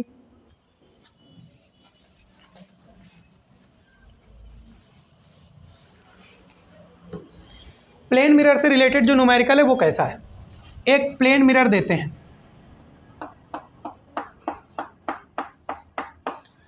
प्लेन मिरर के ऊपर एक कॉन्वेक्स लेंस रख देते हैं, ठीक है, और बोलते हैं कि सर हमने ऑब्जेक्ट को रखा 20 सेंटीमीटर की दूरी पर, और इमेज यहीं बन गया आके। कब हो सकता है? लाइट रे गई, ऐसे रिफ्लेक्ट हो गई, मिरर पर परपेंडिकुलर पड़ी, तो अपने ही रास्ते में वापस आ जाएगी। बोलो कोई दिक्कत की बात? अगर लाइट रे मिरर पर परपेंडिकुलर पड़ी है तो पक्की बात है कि ये, अगर आप देख पाएं तो पक्की बात है कि ये प्रिंसिपल एक्सिस के पैरेलल गई होगी। मतलब फाइनल इमेज कहाँ बना होगा? इन्फिनिटी पर। फाइनल इमेज कहाँ बना होगा? अरे उसको तुम गोली मारो, लाइट प्रिंसिपल एक्सिस से आई, रिफ्रैक्शन के बाद पैरेलल हो गई, तो क्या जिस पॉइंट से आ रही उसे ही फोकस कहा जाता है? तो इस लेंस का जो फोकल लेंथ है वो हम लोग के पास कितना आ गया? 20 सेंटीमीटर। कितना आ गया? 20 सेंटीमीटर। बात समझ में आ गई? फिर आप लोगों से बोला जाएगा, आप लोगों के पास सेम चीज थी, आपने जस्ट क्या किया, दोनों के बीच में पानी भर दिया।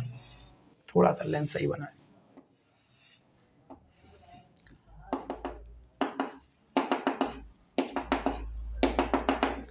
आपने क्या कर दिया, दोनों के बीच में क्या भर दिया? पानी। समझ गए आप लोग?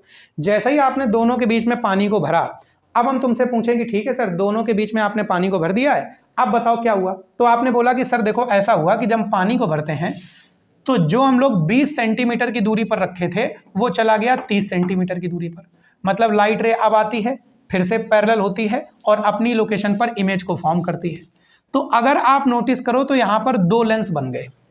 क्या बन गए? दो लेंस। एक लेंस जो हमारा पुराना वाला है जिसका फोकल लेंथ f1, और दूसरा जो पानी से बन गया उसका फोकल लेंथ f2, या लिक्विड से बन गया उसका फोकल लेंथ f2। इन दोनों के कॉम्बिनेशन पे जो लेंस है उसका फोकल लेंथ कितना होना चाहिए? 30 सेंटीमीटर। क्यों? क्योंकि रे प्रिंसिपल एक्सिस से आ रही है, रिफ्रैक्शन के बाद पैरेलल हो रही, तो पक्की बात है कहां से आ रही होगी? फोकस से। ये दो केस आप लोगों को देते हैं, तो दोनों फोकल लेंथ तो हमें दिखाई पड़ती है। फिर कहा जाता है जो पानी से लेंस बना है इसकी फोकल लेंथ बताओ। तो एक छोटा सा डेरिवेशन हम आपको कराना भूल गए, that is of combination of lenses. इसकी बात करें तो देखो डेरिवेशन क्या है, 1/f is equal to 1/f1 plus 1/f2 रहता है। ठीक है, हम सॉल्व करे दे रहे हैं अभी, फिर हम वो डेरिवेशन भी आपको कराए दे रहे हैं। अगर हम बात करें तो कॉम्बिनेशन जब हुआ तो फोकल लेंथ कितनी आई बेटा? 30। तो इक्विवेलेंट के लिए आपने 30 रख दिया। 1/f1 की बात करें तो फोकल लेंथ पहले लेंस की कितनी पता कर ली थी? 20, और दूसरे लेंस की फोकल लेंथ हमें पता करनी है, जो कि हम आसानी से सॉल्व करके पता कर लेंगे, माइनस का आंसर आने वाला है।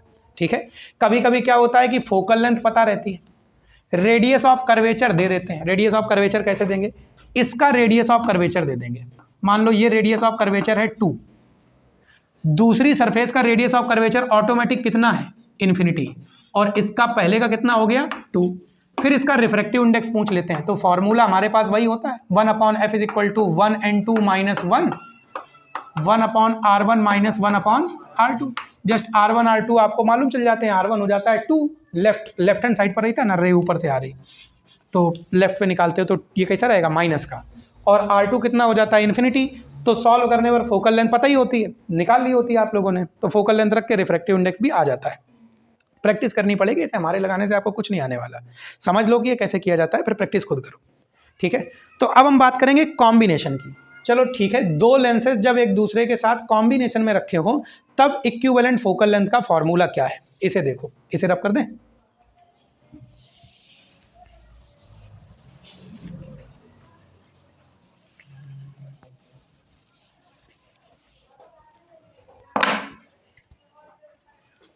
ठीक है। तो कॉम्बिनेशन की अगर हम लोग बात करें, जैसे मान लो अपने पास एक लेंस है, इस लेंस का फोकल लेंथ f1, एक दूसरा लेंस है, इसका फोकल लेंथ f2। देखो कंडीशन क्या है, दोनों लेंसेज थिन है, दोनों लेंसेज थिन है, बहुत पतले, चाहे दूरी पहले से निकालो चाहे दूसरे से, कोई फर्क नहीं पड़ता। दोनों कांटेक्ट में रखे हैं, एक दूसरे से दूर पे नहीं होने चाहिए, दोनों कहाँ रखे हैं, कांटेक्ट में। अब क्या होता है, यहां पर कोई ऑब्जेक्ट रखा है, इस ऑब्जेक्ट की पहले लेंस से दूरी u है, तो दूसरे से भी कितनी हो गई, u। लाइट आई पहले लेंस पे पड़ी, पहले लेंस ने बोला कि इमेज यहां कहीं बनेगा, आई डैश दूरी, आई डैश पॉइंट पर, और ये दूरी हमारे पास कितनी आ गई, v डैश। लेकिन दूसरा लेंस का अपना अलग प्लान था, उसने लाइट को और रिफ्लेक्ट किया, आई दूरी पर बनाया, और ये दूरी कितनी हो गई, v। हम आप लोगों से बोलें कि चलो ठीक है, ये हम लोगों के पास हो गया, अब एक काम करो, ये बताओ इसकी इक्विवेलेंट फोकल लेंथ कितनी होगी। आपने बोला सर देखो फॉर्मूला है 1/f is equal to 1/v minus 1/u। हमने बोला ठीक, 1/f पहले लेंस के लिए बात कर रहे हैं, फोकल लेंथ कितनी, f1। इमेज की दूरी, पहले लेंस ने इमेज कहाँ बनाया, v डैश दूरी पर, ऑब्जेक्ट की दूरी u, इक्वेशन नंबर 1। दूसरे पर आ जाओ, दूसरे लेंस की फोकल लेंथ f2, दूसरे लेंस के लिए इमेज v, दूसरे लेंस के लिए ऑब्जेक्ट v डैश। याद आया, पहले लेंस का जो इमेज वो दूसरे का ऑब्जेक्ट, दोनों को ऐड कर दो, दोनों को ऐड करते ही 1/v dash 1/v dash cancel हो जाएंगे, बचेगा 1/f1 प्लस 1/f2 बराबर में आएगा 1/v minus 1/u। This is formula for focal length, 1/f1 plus 1/f2 is equal to आ जाएगा 1/f।